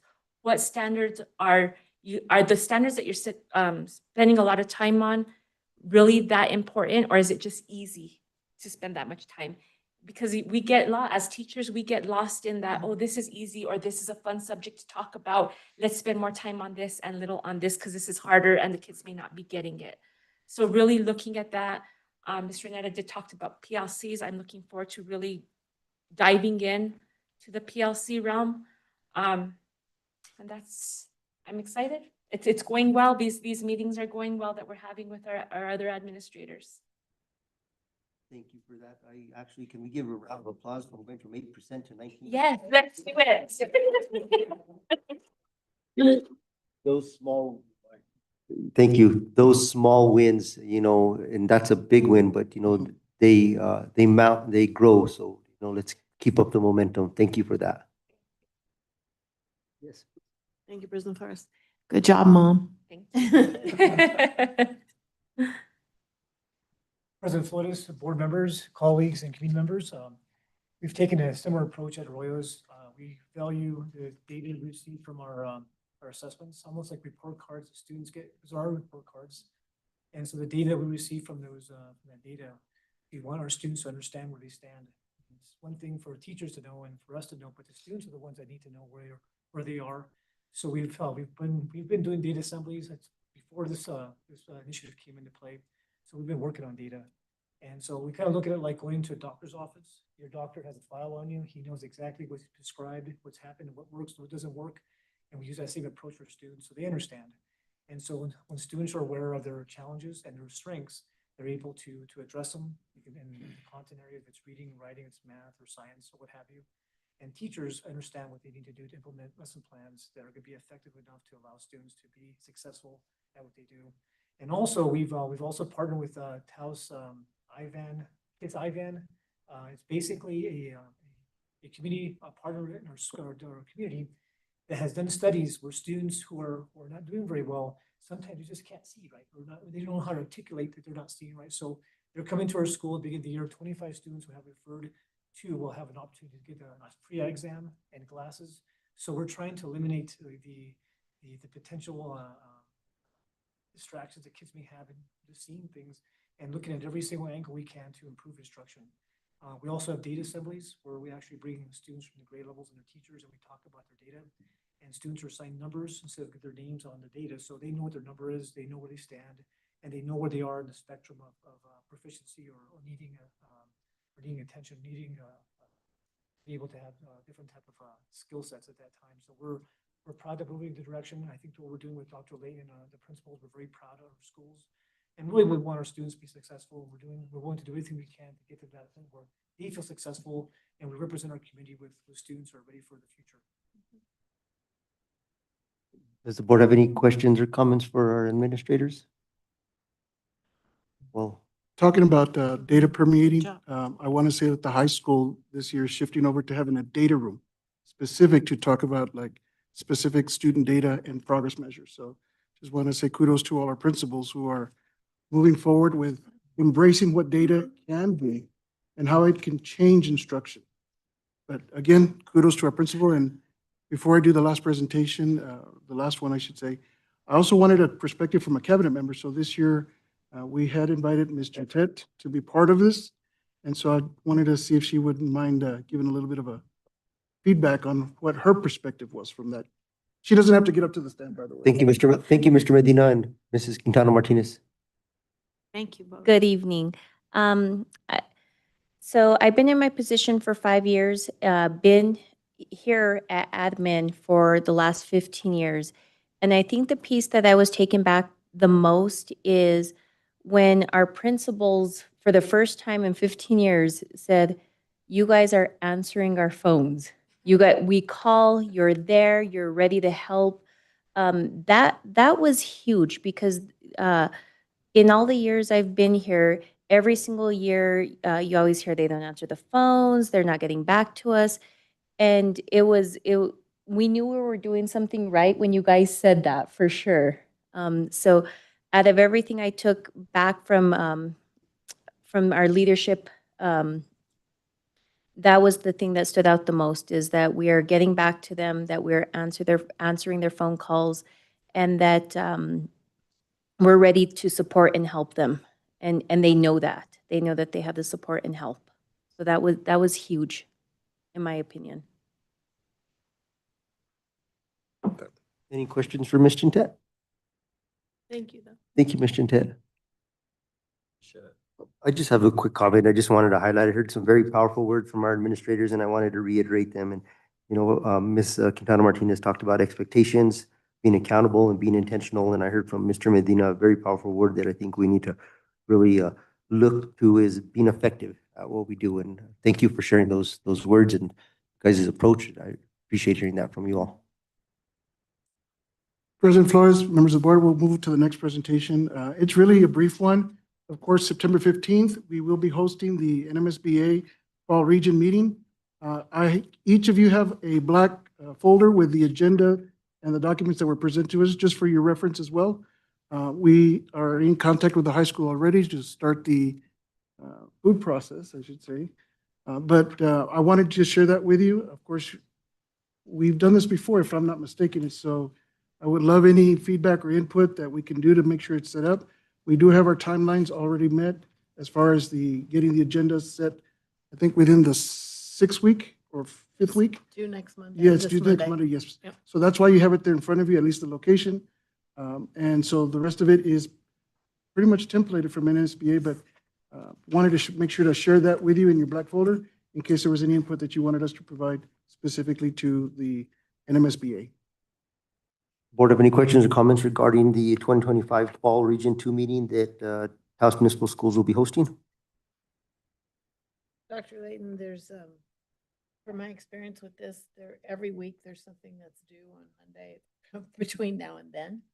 Who's going to be responsible to get that to them on that Monday? So that, according to the itinerary, that's the responsibility of the superintendent. Okay, so you got that. Okay, I just want to make sure we don't mess up. Yes, the in road. fact, Okay, if you've got it, that's great. we had a meeting this week and we outlined specifically our deadlines. Okay, great. And what was needed. Thank you. Just real quick, I wanted to comment that what an honor it is for Taos Municipal Schools to be able to host the New Mexico School Boards Association 2025 Fall Region 2 meeting. The school districts that will be visiting Taos will be Chama, Cuba, Espanola, Jemez Mountain, Los Alamos, Mesa Vista, Pecos, Peñasco, Pojoaque, Cuesta, Santa Fe, and of course, last but not least, we're not going anywhere, but we'll be here, is Taos.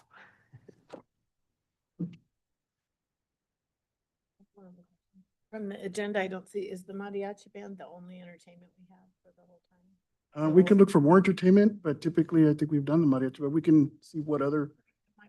It's a pretty long event. When we were at the last one, there was a lot of downtime. If we can find some more, that'd be fun. That's local. Thank you. One thing we've seen at some of our other Region 2 meetings is they brought in some elementary students by to maybe do some type of performance. If maybe our elementary schools could be asked if they would be interested in thinking about something, opportunity. Absolutely. One last comment, Superintendent and President Mark. They gave us each place, it wasn't a Mesa Vista, but Los Alamos, they gave us a favorite and the kids made them and they were really kind of neat. So it's something to think about, whatever that may Like be. a gift to take home. Okay. Yeah. Thank you for the input, board. Mhm. And last one that I have here, so we really need to look at, revisit our phone policy. And so brought campus and district leadership on Wednesday, the 30th of July. And so we reviewed the current policy that we have and narrowed down the policy enforcement. Pretty much students were finding loopholes.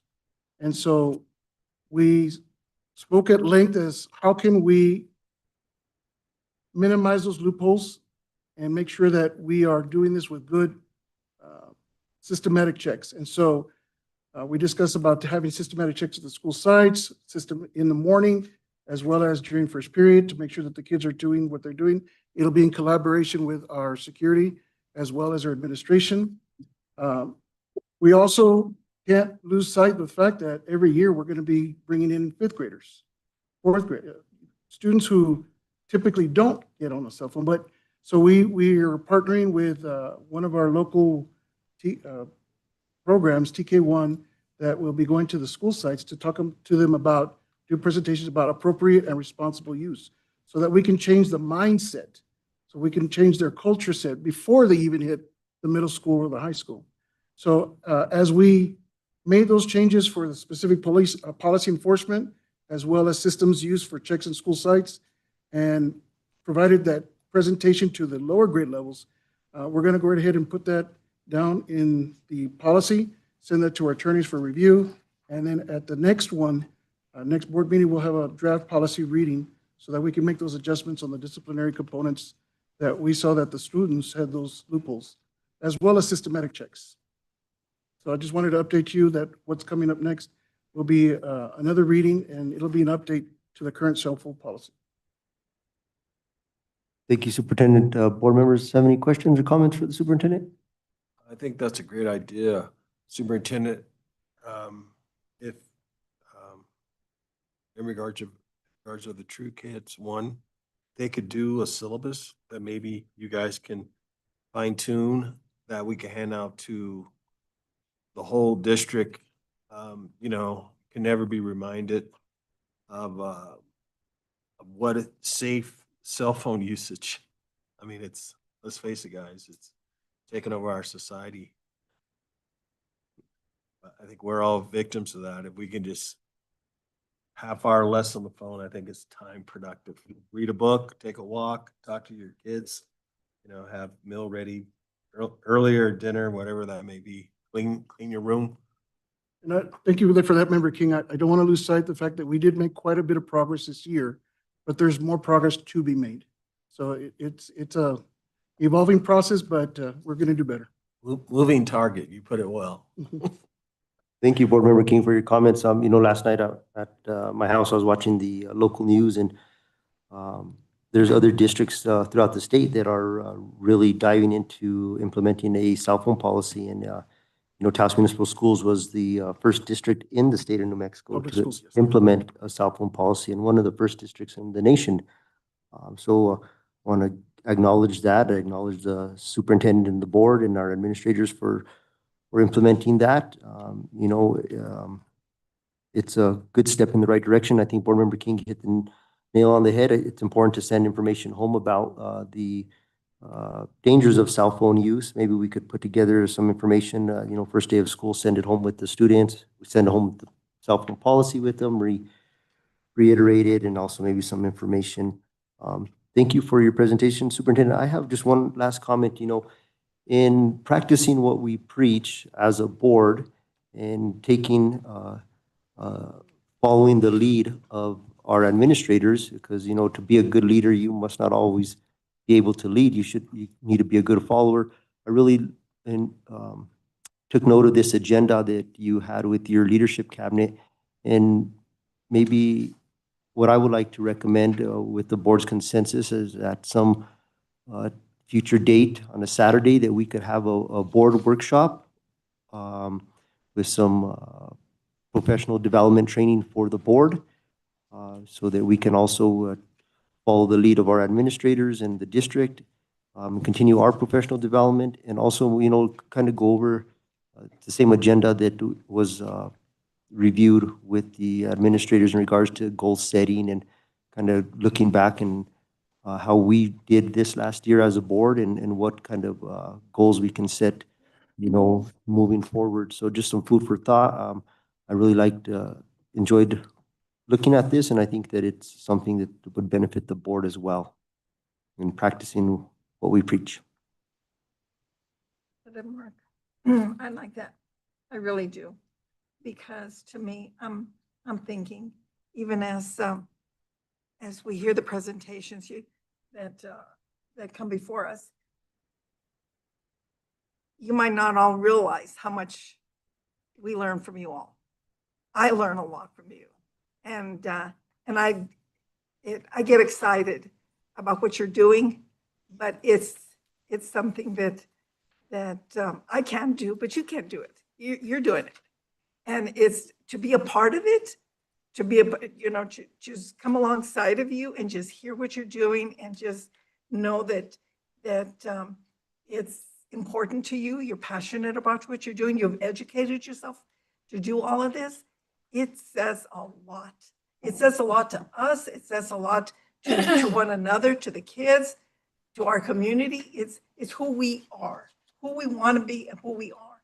And so I take what President Mark says, that we should look at ourselves and see, where we were, where we are, and where we want to go. Thank you, Secretary Tru. Very powerful. Appreciate those comments. Okay, moving along to the next agenda item is board policy review 11.1, second reading for consideration of revision to Taos Municipal Schools Board Policy J-4600, graduation exercises. Associate Superintendent Renetta Mondragon. President Flores, or members of the board, Superintendent Layton, J4600 goes hand in hand with our next board policy. This is so that our students are not receiving any discipline for wearing any of the regalia that is associated with their tribe when they are at graduation services or in the school district. We did read the J4600 at our last board meeting, and I'm not sure if you would like for me to read it again or if there's any questions. I don't think you need to read it at this time. I was not present at the last board meeting. I was traveling out of state. The board, the members that were here, are there any questions? Did we speak about the changes that were going to take place in the new language that was implemented at that time? I don't recall any questions, but Renetta did explain the change. Okay. So at this time, it is a second reading. It was read at the first meeting. Is there a need to read it?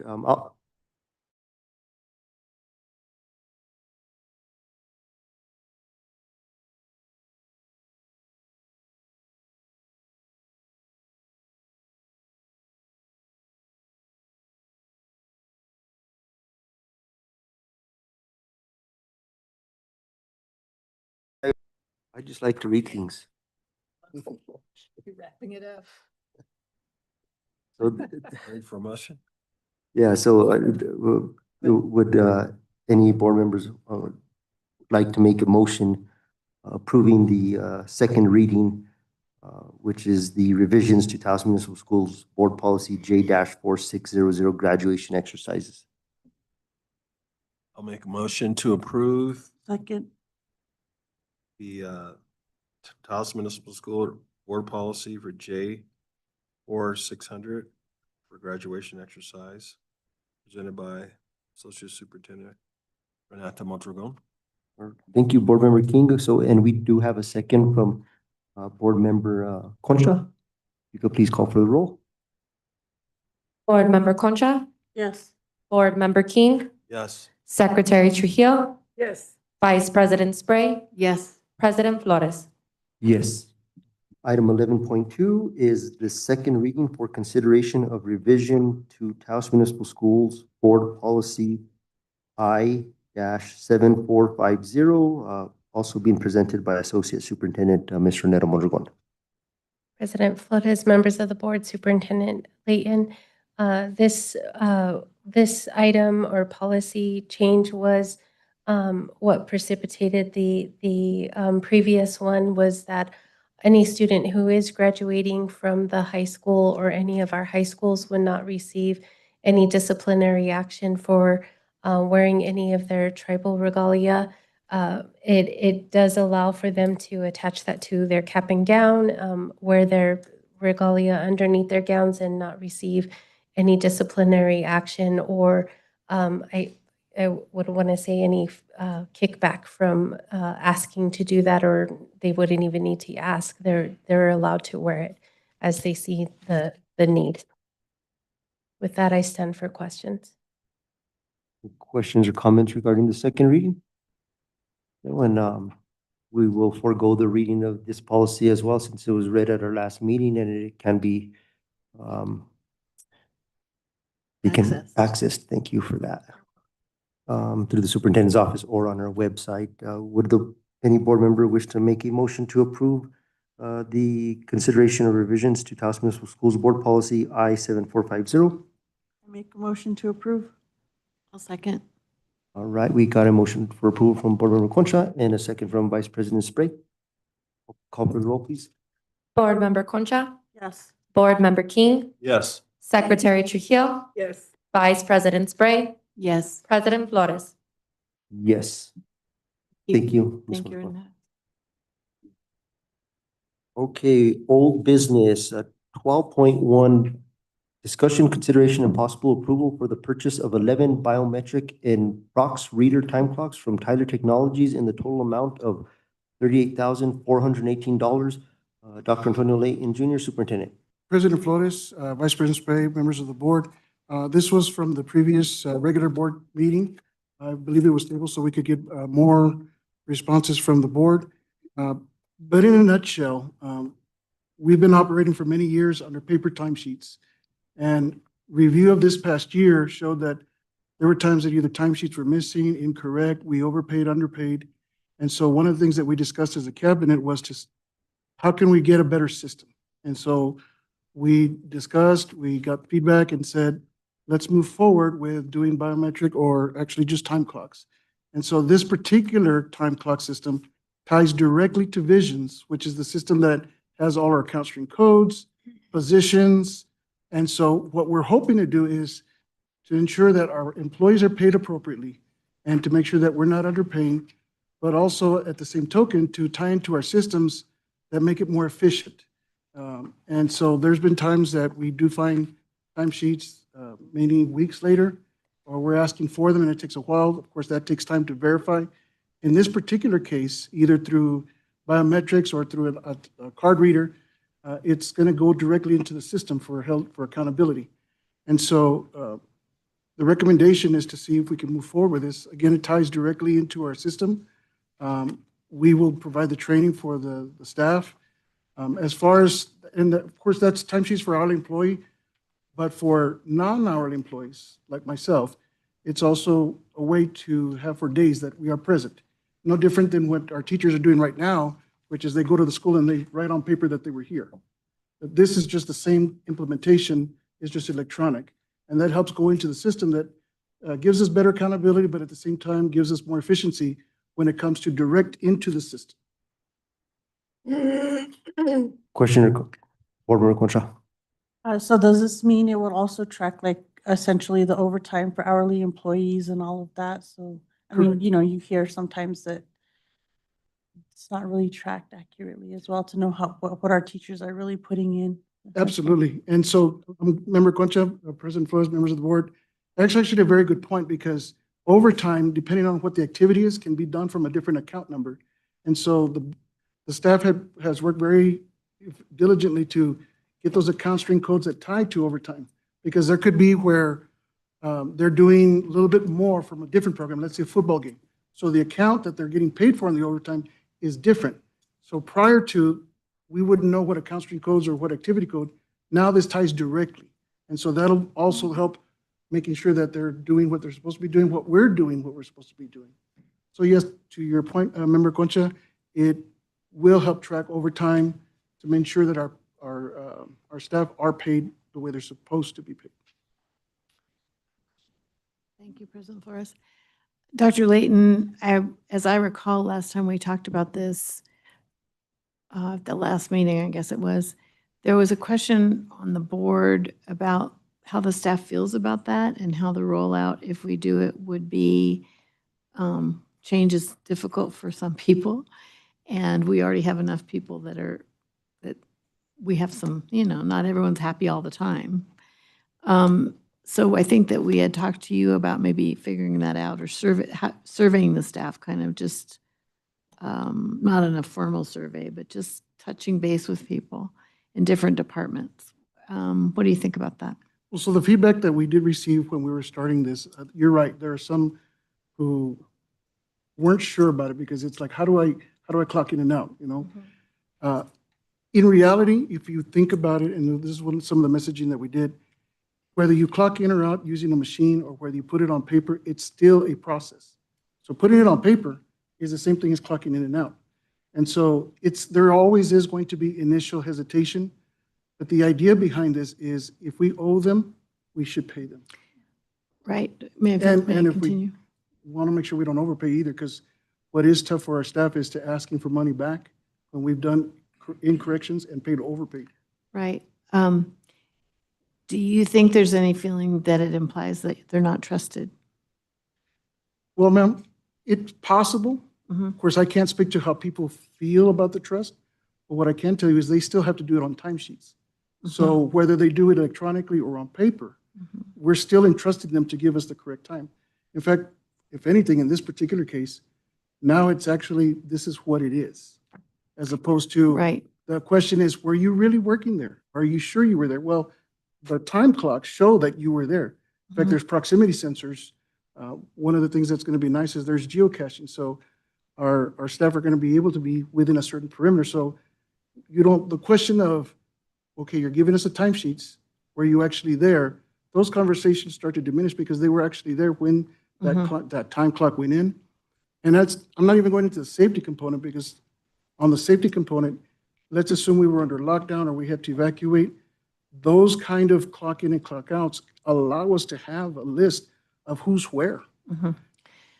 The only other comment I have to make is one that Secretary Trujillo has been really good about bringing up. It's how much money we spend and when we spend the money.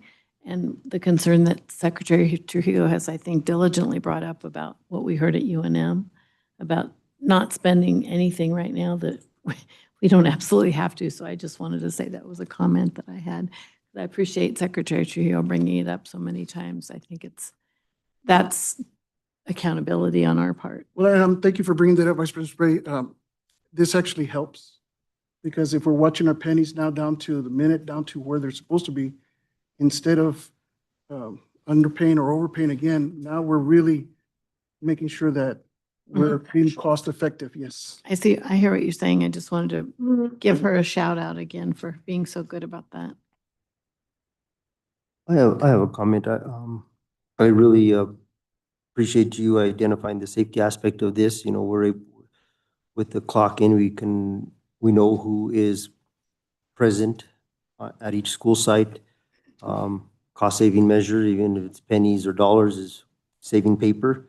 The other thing is this software system will also save time and efficiency in regards from the physical duty that it takes to, you know, go through each paper timesheet and then input that into the system, because I think that's what's currently done. Each paper timesheet is reviewed and it's probably the data is put in by an individual here. I mean, so we're actually saving time and saving money. And then this also speaks to the word that was mentioned by our administrators is accountability. And it also can negate fraud, timesheet fraud at many levels. You know, moving into the future, technology is something that we need to get used to. Those are my comments.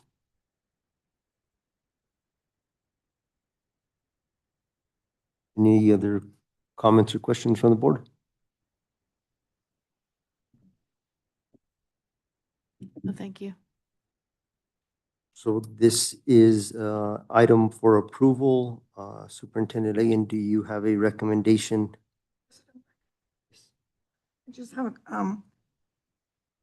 can this money be taken out of the money that we have for the, it's not electronics, it's the, where's the money coming from? So this money is coming out of the budget 31703, which is SB 9. It is the SB 9? Yes, ma'am. Okay, and tell us what the SB 9 is. I would love to, but I would need to go into more detail and The SB 9 is, I believe it's money that is generated through GRTs. Correct. Is that correct? Okay. Or maybe not GRT, but, So not that's- GRT, That's but, one of the allowable expenditures that can be made out of that fund. correct. I think it's important to identify exactly, how we're using that monies. And that an expenditure like this can be paid out of that. Correct. And thank you for bringing that up. I'll do a little bit more homework on the account strings that I'm. Yes, Dr. Lane, members of the board. So the SB 9 is part GRT, but it's also state allocated money for facilities and maintenance that we receive each year. So it does cover this under what we're trying to do with the clock system. That's correct. It was explained to me also, though, that it's not just GRT from Taos County, it's state collected, so that other districts, I mean, we're spending other districts' money also, so we need to be really careful too, because we'd want them to be careful with our contributions, yeah. I'm Thank looking you. forward to my October training, so a lot of this exactly is the details that we'll know exactly. So, Thank you, Bill. Mhm. Thank you. just a quick, I guess, question in regards to how this is going to be rolled out. Will these be placed at each school site at this, I'm assuming at an entry door or something of the sorts? correct, President Flores, Vice President Spray, members of the board. We did discuss with site principals, with different administration building, different areas. There will be high traffic areas specific where they clock in and out. But there'll be more than just one depending upon the school sites. So I believe at the high school, I think there's going to be 3. We're going to have a transportation, we're going to have district operations, we're going to have at each of our school sites, depending on the size of the school, including here at the administration building. And we are anticipating in case more, that we'll have it cyber at the Cañon as well. But yes, to answer your question, sir. And then just another comment. So from my experience with time clocks, one of the things that I've experienced from a management level is you will have incidents where people forget to clock in and people forget to clock out. So there's what we do at the Town of Taos is you have to do time clock adjustments from time to time.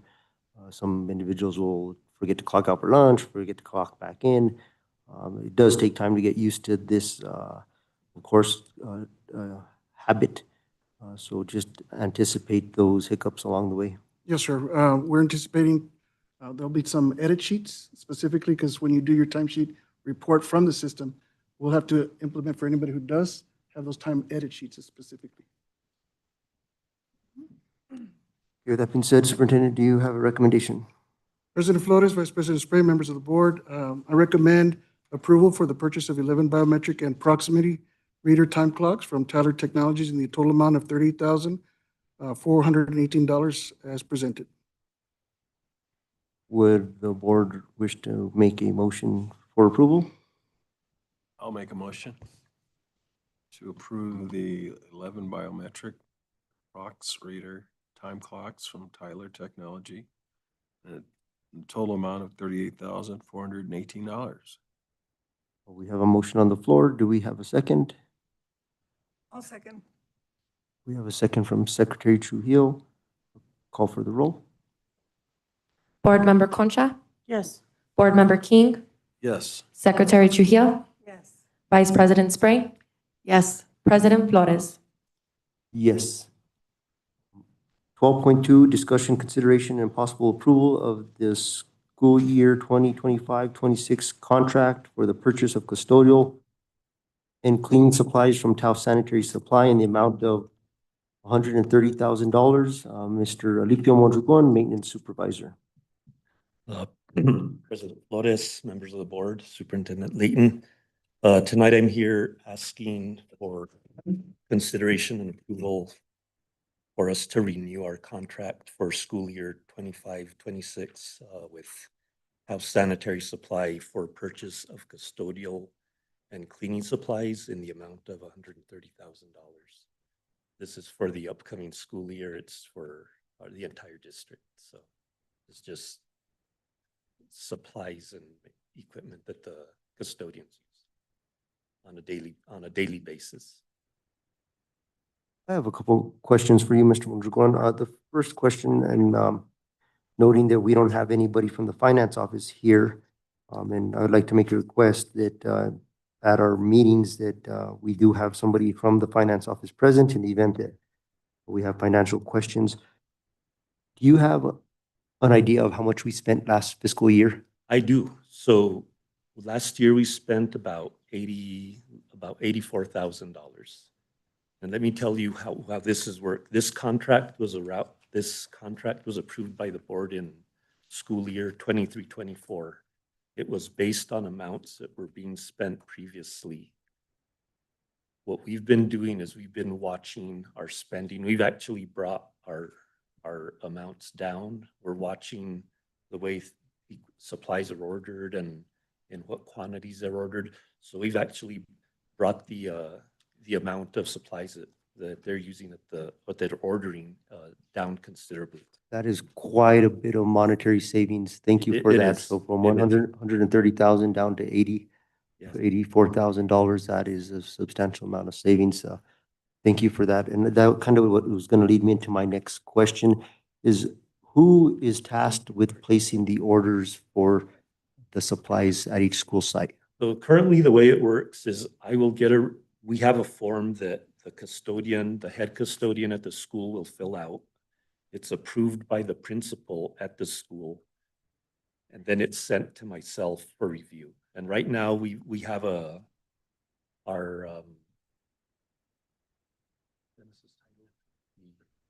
district custodial supervisor. He's actually learning this process with me. So, or I'm teaching him this process. The form comes to me via email. I get it, I review it, and I will question. A lot of times we'll go to a site visit to make sure they're not stockpiling, or, if you're ordering 30 cases of towels and you have 30 cases sitting in your closet, why do you need 30 more cases, right? So these are the kind of questions we're asking. This is the kind of oversight we have now. Once I determine that they've ordered what they need, or, the order is correct, I will sign off on it. I will send it over to Taos Sanitary. They'll deliver it.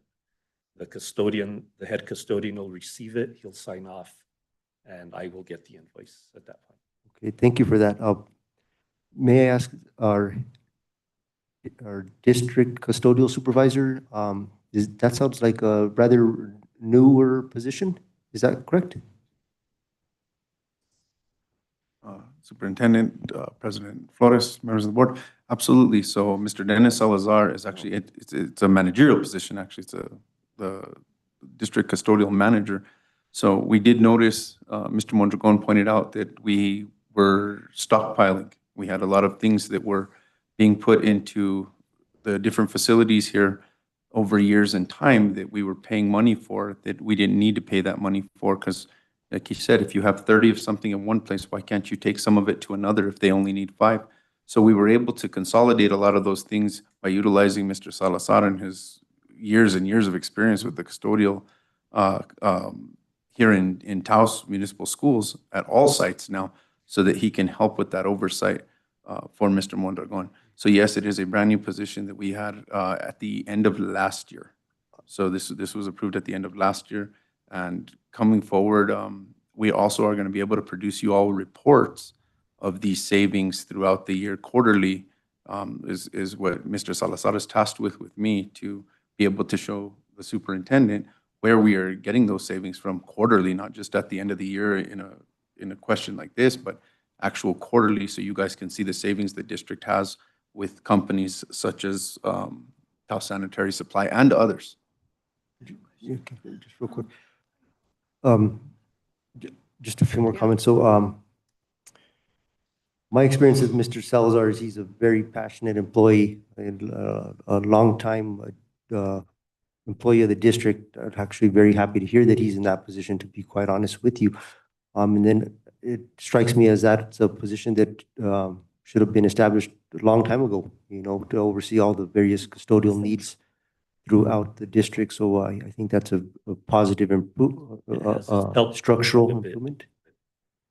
You know, he's taken a lot of responsibilities off my plate, so it's been great for me as well. And I just real quick, Board, I had noticed some questions. So one of the questions, so how are we, so you mentioned we place an order.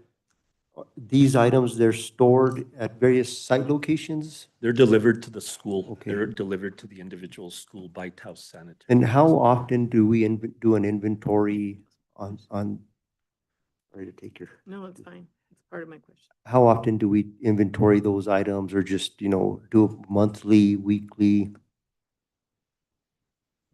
Well, before we weren't, we would just rely on the head custodian to know what he had. Now with Mr. Salazar, like Mr. Herrera was saying, he's actually going in like once a month and he's responsible for tracking the orders now. So he's actually visiting each site now, probably monthly to see what they have, what they need, what they don't need. And if you have too much of this and this school doesn't have it, we're taking it over there.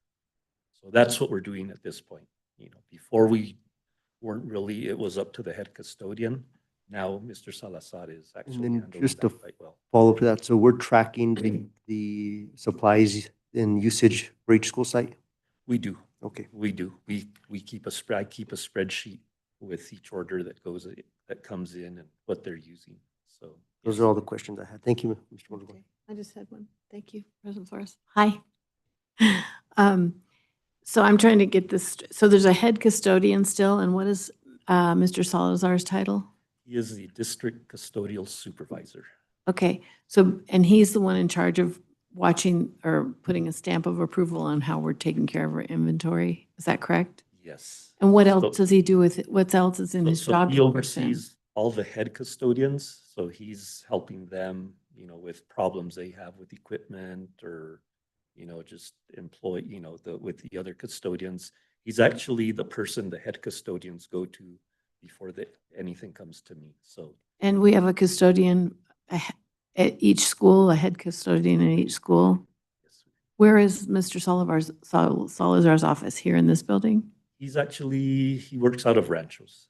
So Okay, he's gotcha. working out of Ranchos Elementary. Okay, thank you for those answers. Appreciate it. Superintendent, President Flores, Vice President Spray, if I Yes. may add to your question. Mhm. So one of the major things that Mr. Salazar has already done for us this year was a consolidation of all of his custodial staff to Arroyos del Norte for a super cleanup.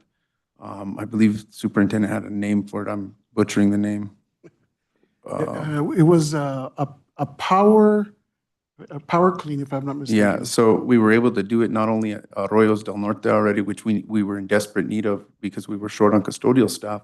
So one of the things that Mr. Salazar also has to do is he becomes the substitute should there not be anybody at our sites, because obviously we were having a hard time finding custodians and substitute custodians. So part of his duties was to do that, plus continuation of his duties at Ranchos Elementary. So he has quite a list of stuff that he's doing throughout the day as well. But these organizing these cleanups, we did one out at the baseball field. I think you guys received some Girls pictures of softball that. field, And the yeah. girls softball field. Those were orchestrated with the help of Mr. Salazar to get these places cleaned up, because these are things that he sees that we don't necessarily see. We're not custodians, but he sees them and he understands. Even the recommendation of new carpeting in different places, because it makes it easier and more efficient for our custodians to clean. These are things that we would never know. And I know you guys like to poll people. These are things we would not know if we didn't have the information from a person like Mr. Salazar with his years of experience. So we do appreciate it. So thank you, Ms. Spray, for that question. I had one other question for Dr. Layton. Is this person in your cabinet now then? No, ma'am. No, okay. Then, No, but you keep an eye on him? I don't, but I have people who do. All right, I'm just always wondering who's going in and out of your cabinet. Thank you. It's the same on the organizational chart. Secretary Childers? Yes. This is a procurement question, but it's a little different in that. And I think this is probably for Mr. Herrera, that would you follow up and check with the GRTs to find out what kind of supplies do we pay tax on? Because if this table, we're tax exempt, we don't pay tax on it. But let's say we buy that door, we're gonna pay tax on it because it becomes part of the building. If you buy a sink, that's taxable because it becomes part of the building. So we have to make sure that when we are purchasing and when we're issuing purchase orders, that we allow for the tax. And you're gonna have to talk to the vendors and let them know that they need to tax us on certain, so you identify which items they're supposed to tax us on. And whoever's doing the buying for you, that they know what these items are and they relay this to the vendor and, to whoever you're gonna buy it from, and that they're aware of. They should be aware of it. And I say that only because the state of New Mexico is notorious as doing audits. And if they come and find out that we are not paying tax on all these items that we're buying, they will come back and do an assessment and they will charge us for those taxes that we did not pay. And it happened years ago, and there were some cities that got penalized, not penalized, they were charged big tax costs for the taxes that they didn't pay. So that was one of my things that I followed up as in my role as the finance director, that to make sure that I believe, do you remember that, Mark? Yes. Having to make sure that what was purchased was taxes were paid on it. So it's maybe another thing to do, but it's so important. Please follow up. Yes, ma'am. And let me know. And there's a site that you can Google, in the statutorily but I think it's through the GRT compensation thing. And maybe you can give us that information. Thank you, Member Trujillo. We absolutely will look into it. Thank you. Thank you, Secretary Trujillo. So I want to acknowledge the checks and balances that are in place, the signing off of these supplies and the ensuring that, we're only ordering what we need.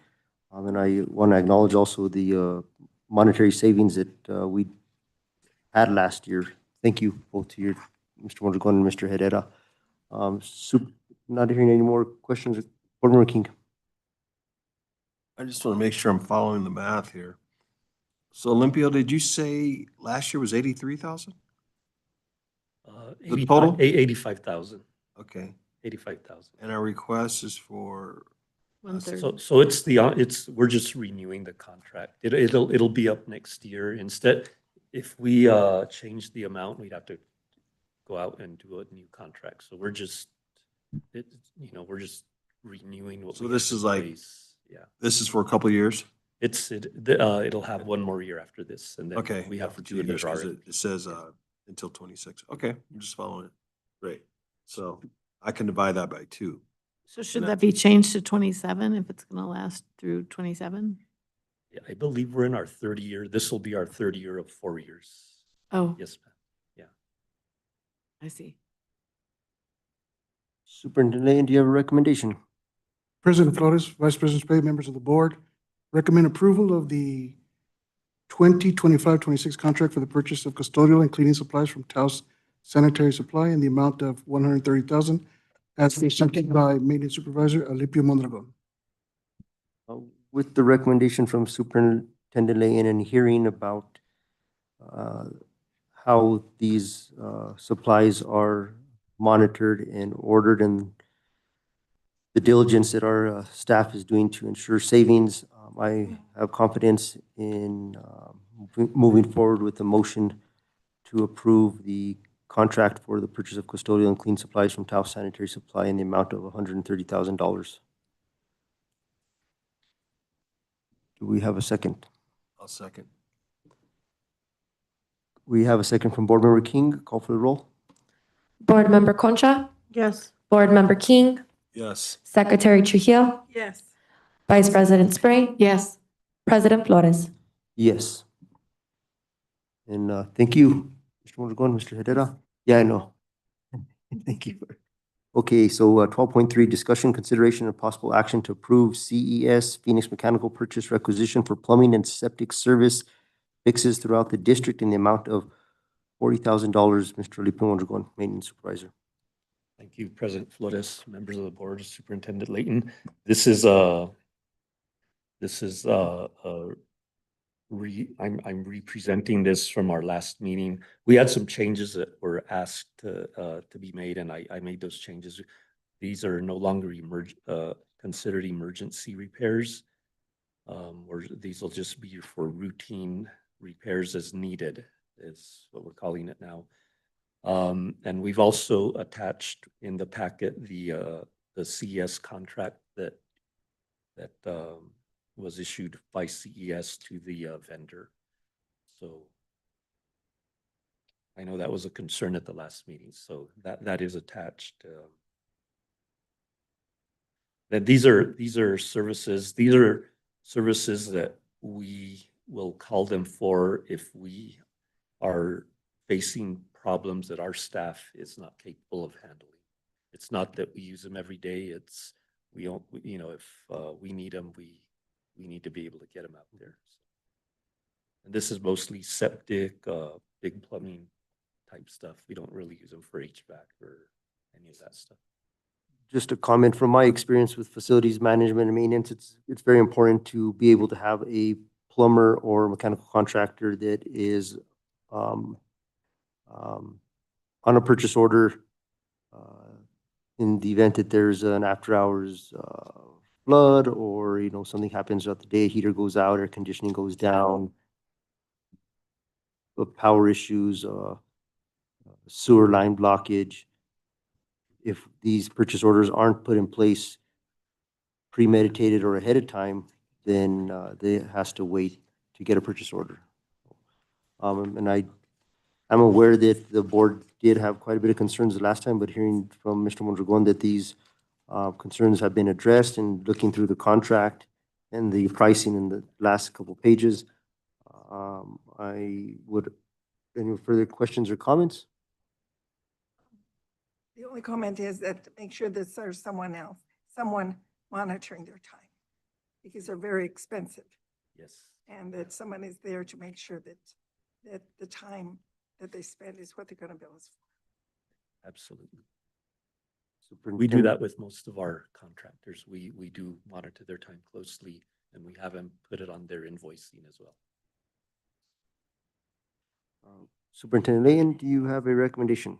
President Flores, Vice President Spray, members of the board, I recommend approval of the CES Phoenix Mechanical Purchase Requisition for plumbing and septic service fixes throughout the district in the amount of $40,000 as presented by Lipio Mondragon, Maintenance Supervisor. Superintendent Layton has a recommendation for approval. Would the board like to entertain a motion for approval?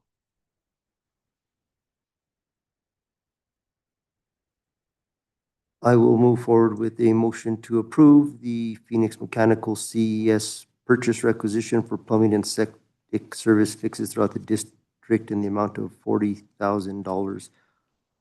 Just one quick item for discussion. These services that we call Phoenix Mechanical, do you keep that like on a spreadsheet? Or I would recommend maybe doing that to itemize or we keep track of it in the finance office, right, out of this $40,000? Kept track of it in the finance office, and also CES, because Phoenix is actually working for CES. We're paying CES, so CES actually keeps track of and we can get that information So from if them. the board had a question and said, wanted to see where that $40,000 went, you guys could pull it up and say Ranchers Elementary, this, it's this. Yes, we have itemized invoices for every job they do. Okay, so moving forward, I do have a motion for approval. Is there a second? Second. Thank you, Board Member Concha. We have a second from Board Member Concha. Call for the roll. Board Member Concha, Yes. Board Member King, Yes. Secretary Trujillo, Vice President Spray, Yes. President Flores. Yes. 12.4, discussion, consideration, and possible approval of CES MC Electric purchase requisition for electrical fixes throughout the district in the amount of $41,000. Mr. Alipio Mondragon. Thank you, President Flores, members of the board, Superintendent Layton. This is also a redo from our last meeting. Same thing. We removed the word emergency. These are now for repairs as needed. For electrical repairs as needed, and we also did attach the CS contract to the packet for your review. These are electrical fixes that or stuff that we're not qualified to do. This mainly deals with our high voltage side of our facilities that we're not licensed for, or we're not qualified for, I should say. So, and we do have, let me tell you, we do have a lot of power issues in our schools that utilize this requisition a lot. So this one gets used. Vice President Spray. Thank you, President Flores. Alipio, I know that we tabled the Taos Sanitary last time and we tabled the Phoenix Mechanical, but I thought we went ahead and voted on this one. No, ma'am. This one didn't have a contract either, so. Oh, okay, great. And you took out the Vice President emergency. Spray, yes. this Yeah, one yeah, yeah. Okay, gotcha. Thank you. Also. Thank you for clarifying for me. Just one thing I want to highlight, I know the board had some concern regarding like pricing and so forth. So when, here under item 6, under supplemental requirements to the scope of work, the contractor will clearly identify each individual product and service and its cost in accordance with the pricing methodology as allowed in this RFP. So they do adhere to a pricing methodology. In the event that there's concern that the board or the district is being charged in excess. Any further questions or comments? No, thanks. Superintendent Lane, do you have a recommendation? President Flores, Vice President Spray, members of the board. I recommend approval of the CES MC Electric purchase requisition for electrical fixes throughout the district in the amount of $41,000 as presented by Alipio Mondragon, Maintenance Supervisor. Yes, ma'am. And Mr. Mondragon, just noting that all these are contracts, are CES contracts. That means that our legal department has also reviewed these contracts by CES. I will defer that to the superintendent because he was looking into that. So President Flores, Vice President Spray, members of the board, I've sent these contracts to our legal attorneys to review. They have gotten back on some of them, but not all of them, but they have been sent to legal for review. And so the contract that's being reviewed is really the contract, not between us and CES, but the contract between the vendor, the subcontractor and our vendor, CES. Okay, so I'm also ascertaining a cost so that we can get a total cost of specifically for reviews. Yes, ma'am. so before anything is brought to us, make sure that they're the ones that have already reviewed. And we're not anticipating Yes, ma'am. reviewing, please. I have a question. Say real quick. Yes. Thank you, President Flores. Dr. Layton, which of our attorneys do you send those to? I send those to Zamora and Ortiz, who is Okay, thank you. our legal attorneys. Thank you. Superintendent Layton, did I ask for a recommendation? I did. Yes, sir. Yes. Would like to make a motion for approval? I'll make a motion to approve the purchase requisition for electrical fixes throughout the district, the amount of $41,000 as presented by Alipio Mondragon. Thank you, Board Member Concha. Is there a second? Second. Thank you, Board Member King. We have a second from Board Member King and a motion from Board Member Concha for approval. Call for the roll. Board Member Concha, Yes. Board Member King, Yes. Secretary Trujillo, Yes. Vice President Spray, Yes. President Flores. Yes. Thank you, Mr. Mondragon. Mr. Herrera for your comments. Item 13, new business. We did table 13.1 for a future meeting. 13.2 is discussion, consideration, and possible approval of ServPro of Santa Fe for purchase requisition for floor and wall reconstruction following mold removal process in custodial closets and bathrooms at Arroyos del Norte Elementary School in the amount of $24,774.18. Mr. Alipio Mondragon, Maintenance Supervisor. Thank you, President Flores, members of the board, and Superintendent Layton. This request that I'm putting before you today is an ongoing work that we've been doing at Arroyos del Norte Elementary. This goes back to early May, late April, early May, when we had some mold issues in the school. We had to bring in ServPro, a mold remediation company, to start, taking care of the problem. So let me explain it this way. Mold is like cancer. Think of it that way. It spreads through the building. This one was spreading underneath the building. It wasn't necessarily, it started to show inside the building. That's when we found it and took action. But in order for them to actually get in there and remove and remediate this, they had to take out floors and walls and, kind of deconstruct some of our restrooms, some of our closets. This happened in the custodial closets in 4 of the clusters over there, which are in the back side of between the classrooms. Those closets, we've got 3 of them that are now ready, that have tested clear, that are ready to be reconstructed, and we're trying to get that done as fast as we can. We got the test results yesterday for those 3 clusters.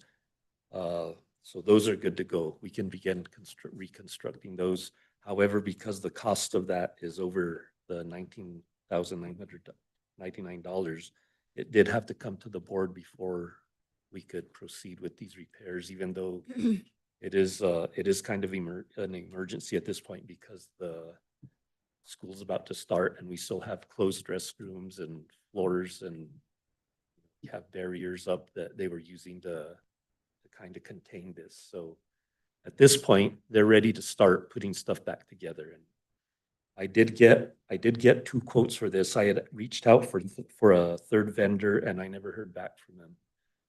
So ServPro of Santa Fe, who are the ones that are actually doing the work for the remediation, they came in with the best price for reconstructing. And they will, they're ready to, they've already got crews on site and they can start tomorrow morning if need. Well, with the school starting around the corner and mold being a health and safety concern, I think that it's paramount that we move forward with this. I mean, you did get 2 quotes? I got 2. Yes, I got one from ServPro and the other one came from Ponce Construction out of Santa Fe as well. They're a CS vendor. They came in at $35,000. And I also had reached out to AAA out of Santa Fe, and they're another CES vendor, and I didn't get a response from them. You might want to list that also in your quotes, that you reached out to them, no response. Okay. And at least indicate on there that you did due diligence. Yes, ma'am. And I was waiting to see if maybe they'd respond at the last minute. They didn't. They never responded. So yeah, that's a good practice. Further questions or comments? And once, going twice, 3 times, okay. Superintendent Layton, do you have a recommendation? President Flores, and Vice President Spray, members of the board, I recommend approval of ServPro of Santa Fe purchase requisition for floor and wall reconstruction following mold removal process in custodial closets and bathrooms at Arroyos del Norte Elementary School in the amount of $24,774.18 as presented by Alipio Mondragon, Maintenance Supervisor. I'll make the motion. Question. I didn't see a contract for them. Did they provide a contract? Did you do a service contract with them? for the work that they're doing. Yeah. Yes. We didn't do a service contract because the work started out under, we weren't sure how big this issue was when we started. So we just started with a small emergency purchase order, we called it, to get them up here and to start looking at the issues. Once, by the time they figured out how big this was, we were already in for the remediation. We haven't gone over $20,000 on the remediation, thank goodness. I think that that's going to have to be addressed with our attorneys on situations like that, because there's in service contracts, I don't care the nominal amount, what it is, there are clauses in there that protects us of any kind of liability. Whether they're going to contract with somebody else, that's one, but the fact is, what if somebody gets hurt? Who's going to be liable for that? Is it us or them? What kind of bonding do they have? It's a very standard contract, and it's so easy for our attorney to draft something that they would have in place that they could just utilize for these kind of situations. And so that could be available to you, and that you could, and it doesn't need to be their contract. We don't accept their contract. It has to be our contract made by our attorneys that protect us. And then it's just a matter of them drafting it out. It doesn't take a long time now with everything that can be sent back and forth. So Secretary Trujillo, to address that with you, Servpro of Santa Fe is also a CES vendor. is it a CES? They are CS vendor, but we did not use the CS process because of the delays that would have caused in getting this work to start when we needed them out there. Then noted next. I know. I'm learning that. Believe you Okay, guys learned. but in case they're not CES, Yes. then Yes. Get in touch with the attorney and say, I need something in place. Yes, ma'am. An instrument that is going to protect us. Yes. And against any kind of liability, okay? Yes, ma'am. And they are a CES vendor. We're just not utilizing CES because of the urgency at which this needed to happen. Thank you for learning us too. Yes. Thank you. Superintendent has a recommendation for approval. This is an item, I think, of concern that we need to address anytime mold is present in a public facility. We have actually increased liability of health and safety issues. So would the board like to entertain a motion for approval? I would like to. Thank you, President Flores. You had me at mold. I was ready to go at mold. It was a bad word for us. Also, you know what horse trading is, right? Horse trading, you know what that is, don't you? Horse trading? Trading. Horse trading. Horse trading. horse. Taos is famous for it. Yes. So I'm going to make a motion, but I also want to just give you a gentle reminder about that roof in the cafeteria at Arroyos that was leaking into the walk-in refrigerator. Remember we talked about that? And just in case it hasn't gotten done yet, I wanted to give you a gentle reminder. Because the lady was like, she kept slipping. All right. So I'd like to make a motion. You fixed it? We've addressed. Oh, I love you. Thank you so much. Appreciate it. All right, I'd like to make a motion, please, for the approval of Servpro of Santa Fe purchase requisition for floor and wall reconstruction following mold removal process in custodial closets and bathrooms at Arroyo del Norte Elementary School in the amount of $24,774.18 presented by Mr. Alipio Mondragon, Maintenance Supervisor. Is there a second? I'll second. Thank you, Board Member Concha. Thank you, Alipio. Call for the roll. Board Member Concha, Yes. Board Member King, Yes. Secretary Trujillo, Yes. Vice President Spray, Yes. President Flores. Yes, item 13. Thank you, Mr. Morgan. Thank you. 13.3, discussion, consideration, and possible approval for the approval of professional development for staff and administration with educational support services in the amount of $56,500. Associate Superintendent Renetta Mondragon. President Flores, members of the board, Superintendent Lee, and what you have before you tonight is a continuation of our professional development services that we have been providing to our administrators, and we've discussed in our previous presentations. This is for the continuation and actually the expansion so that it moves down to our staff. Something that our administrators brought up was that they would like the training that they're receiving to be given to their staff so they have a fuller understanding of what PLC should look like and what the administrators are looking at when they're being coached by Ms. Clarissa Rodriguez. Her services did increase, and that was because of the in-person trainings that at the end of the school year last year was requested by the administrator. So we're having her come out more times to the district than we had previously brought her out, and she's going to be staying for multiple days at a time with the district. With that, I stand for questions. Any questions or comments? Superintendent Lane, you have a recommendation? President Flores, Vice President Spray, members of the board, I recommend approval of the approval of professional development for staff and administration with educational support services in the amount of $56,500 as presented by Associate Superintendent Renata Mondragon. I'll make a motion to approve, as recommended by Superintendent Layton, professional development for staff and administration with educational support services in the amount of $56,500. Second. We have a second from Vice President Spray. Call for the roll, please.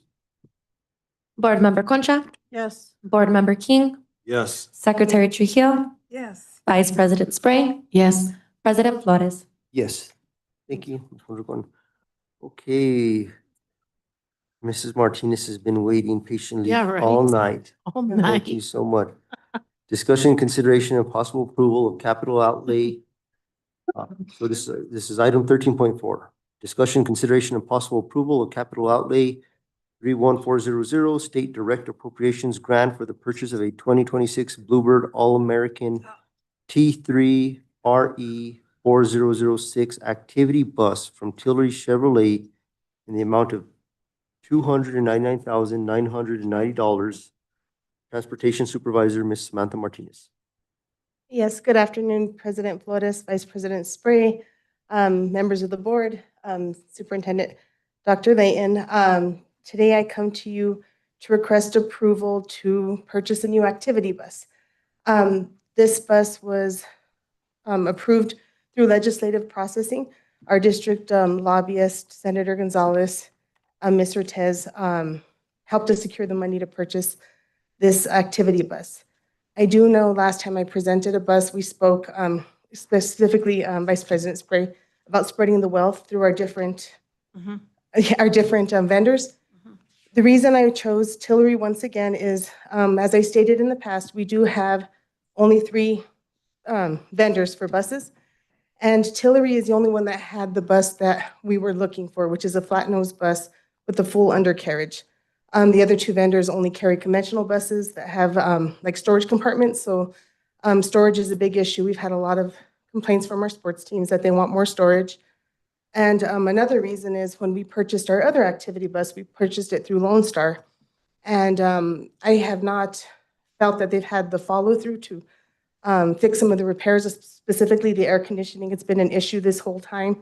Since it was purchased, it was a manufacturing error and they've not been able to fix it. So I'm just putting my trust in a different vendor that may be able to give us the service that we need after.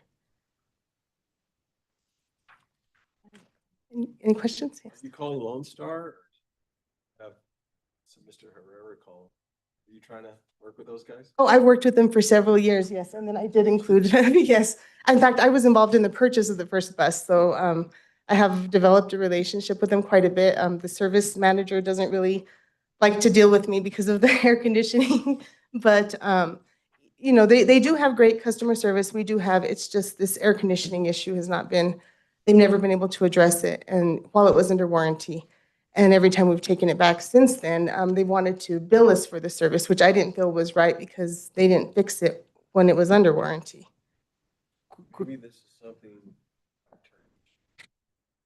Yes, that's what I was going to speak. Maybe this is something for council. Anytime that happens, Samantha, and it's, you know, we're only human.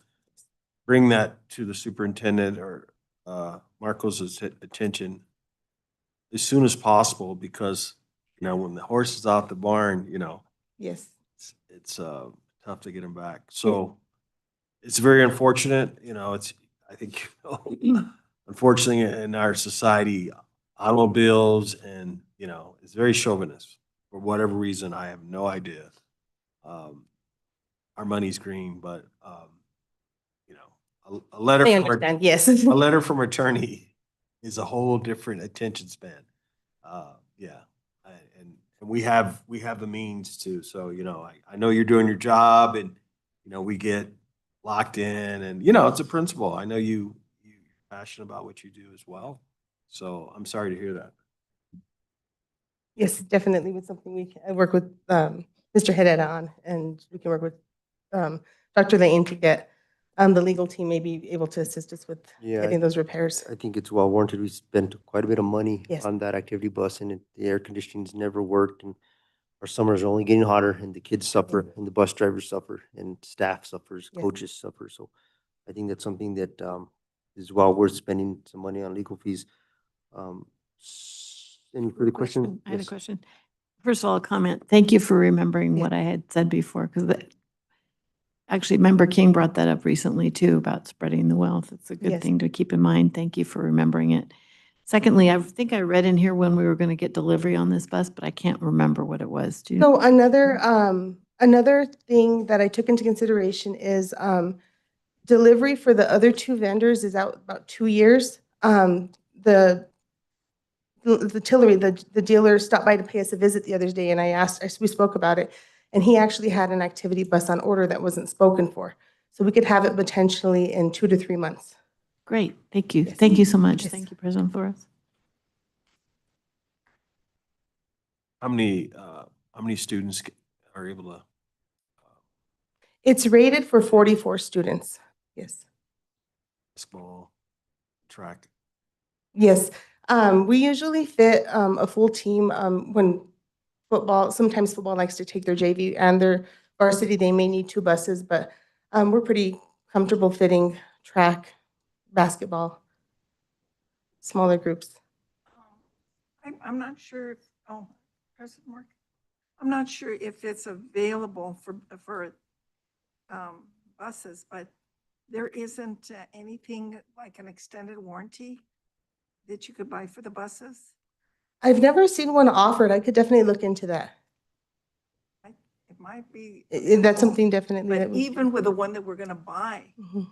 yeah, how long is the warranty? This actually does come with an extended warranty. It's listed here on the quote, extended warranty 5-10 gold. Yeah, okay, so that's a good thing to, to have. But on the other one, sometimes, like cars, you can buy an They extended. sell it warranty. separate.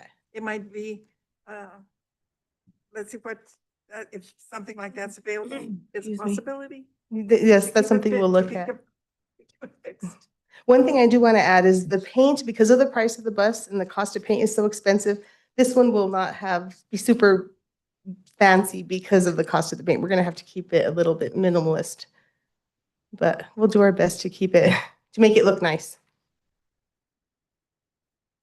So it won't have the Taos Pride, the orange and black? We have to sport the Taos pride. We have to I'll say- represent. That's great. So we're gonna have the colors? Yes, yes, yes. No, it looked to me like the paint and the decal were like almost $20,000. They are, the cost of paint is Like, actually, oh, like an elaborate paint job runs about $45,000. Wow. Okay, Superintendent Lane, do you have a recommendation? President Flores, Vice President Spray, members of the board, I recommend approval of capital outlay 31400 state direct appropriations grant for the purchase of 2026 Bluebird All-American T3RE 4006 activity bus from Tillery Chevrolet in the amount of $299,990 as presented by Samantha Martinez, Transportation Supervisor. Board like to entertain a motion for approval? I'll make a motion to approve the capital outlay 31,400 for the state direct appropriation grant for the purchase of the 2026 Bluebird All-American T3 RE 4006 Activity Bus presented by Samantha Martinez. Second. Call for the roll. Board Member Concha, Yes. Board Member King, Yes. Secretary Trujillo, Yes. Vice President Spray, Yes. President Flores. Yes. Thank you, Ms. Martinez, for your work on this. And then just for the record, I would like to acknowledge Senator Gonzalez and Representative Ortez, who provided the district with this funding. So thank you, Senator and Representative. President Mark, I also would like to acknowledge, I believe you helped with this, and I know Dr. Layton also worked with the senator and the representative for this. And I thought you were at that roundhouse running around too, weren't you? We're going up and down the stairs. Thank you both for your work on that. Thank you, everyone. Good night. Thank you, guys. Yes, Samantha. Okay, Appreciate so we got an executive session ahead of us. Item 14, limited personnel matters as permitted under section 10-15-1H2 of the New Mexico Open Meetings Act. 14.1 for the board to provide the superintendent performance feedback, directives, and discuss next steps. For the record, it's 9:40 PM. I would like to make a motion to enter into executive session. Second. We have a second from Vice President. Call for the roll. Board Member Concha, Yes. Board Member King, Yes. Secretary Trujillo, Vice President Spray, Yes. President Flores. Yes.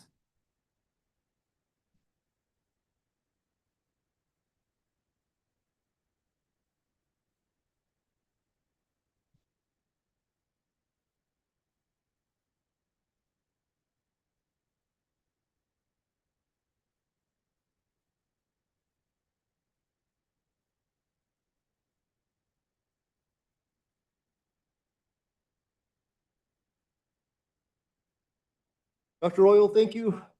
Nice. Director Herrera, thank you, sir. Thanks. Yes, I am. I left my churro over there. Just. Full fun tonight. Thank you very much. That was informative. Good night. Thank you. Superintendent told me how you got down there. You gave him a ride. Yeah. No, I was headed that way anyway. Yeah, often. Were you at embassy? What hotel? The conference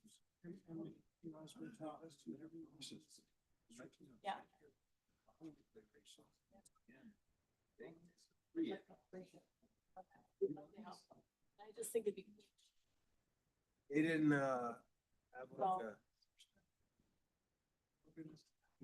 not much now. I stay there. I don't way like back the at- Tamaya anyway. Stay there. They make you, they put you over there on a roomway in Timbuktu and then you, You gotta go to there's, the conference. whatever it is. no, because there's no elevators. So you have to go through all of these arroyos and it's a terrible, terrible hotel. Special.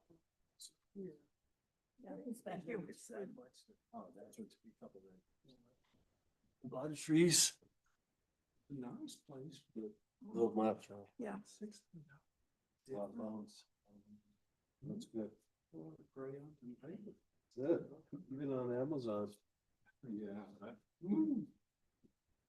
I'll shop at Dollar Tree. I don't know about you. How do you guys stand that? What? The Dollar Tree? I like the Dollar Tree. That's one of Ruby's favorites. Not the Dollar General, but the Dollar Tree. I do. All of Dollar them. General. You need a dollar, you need.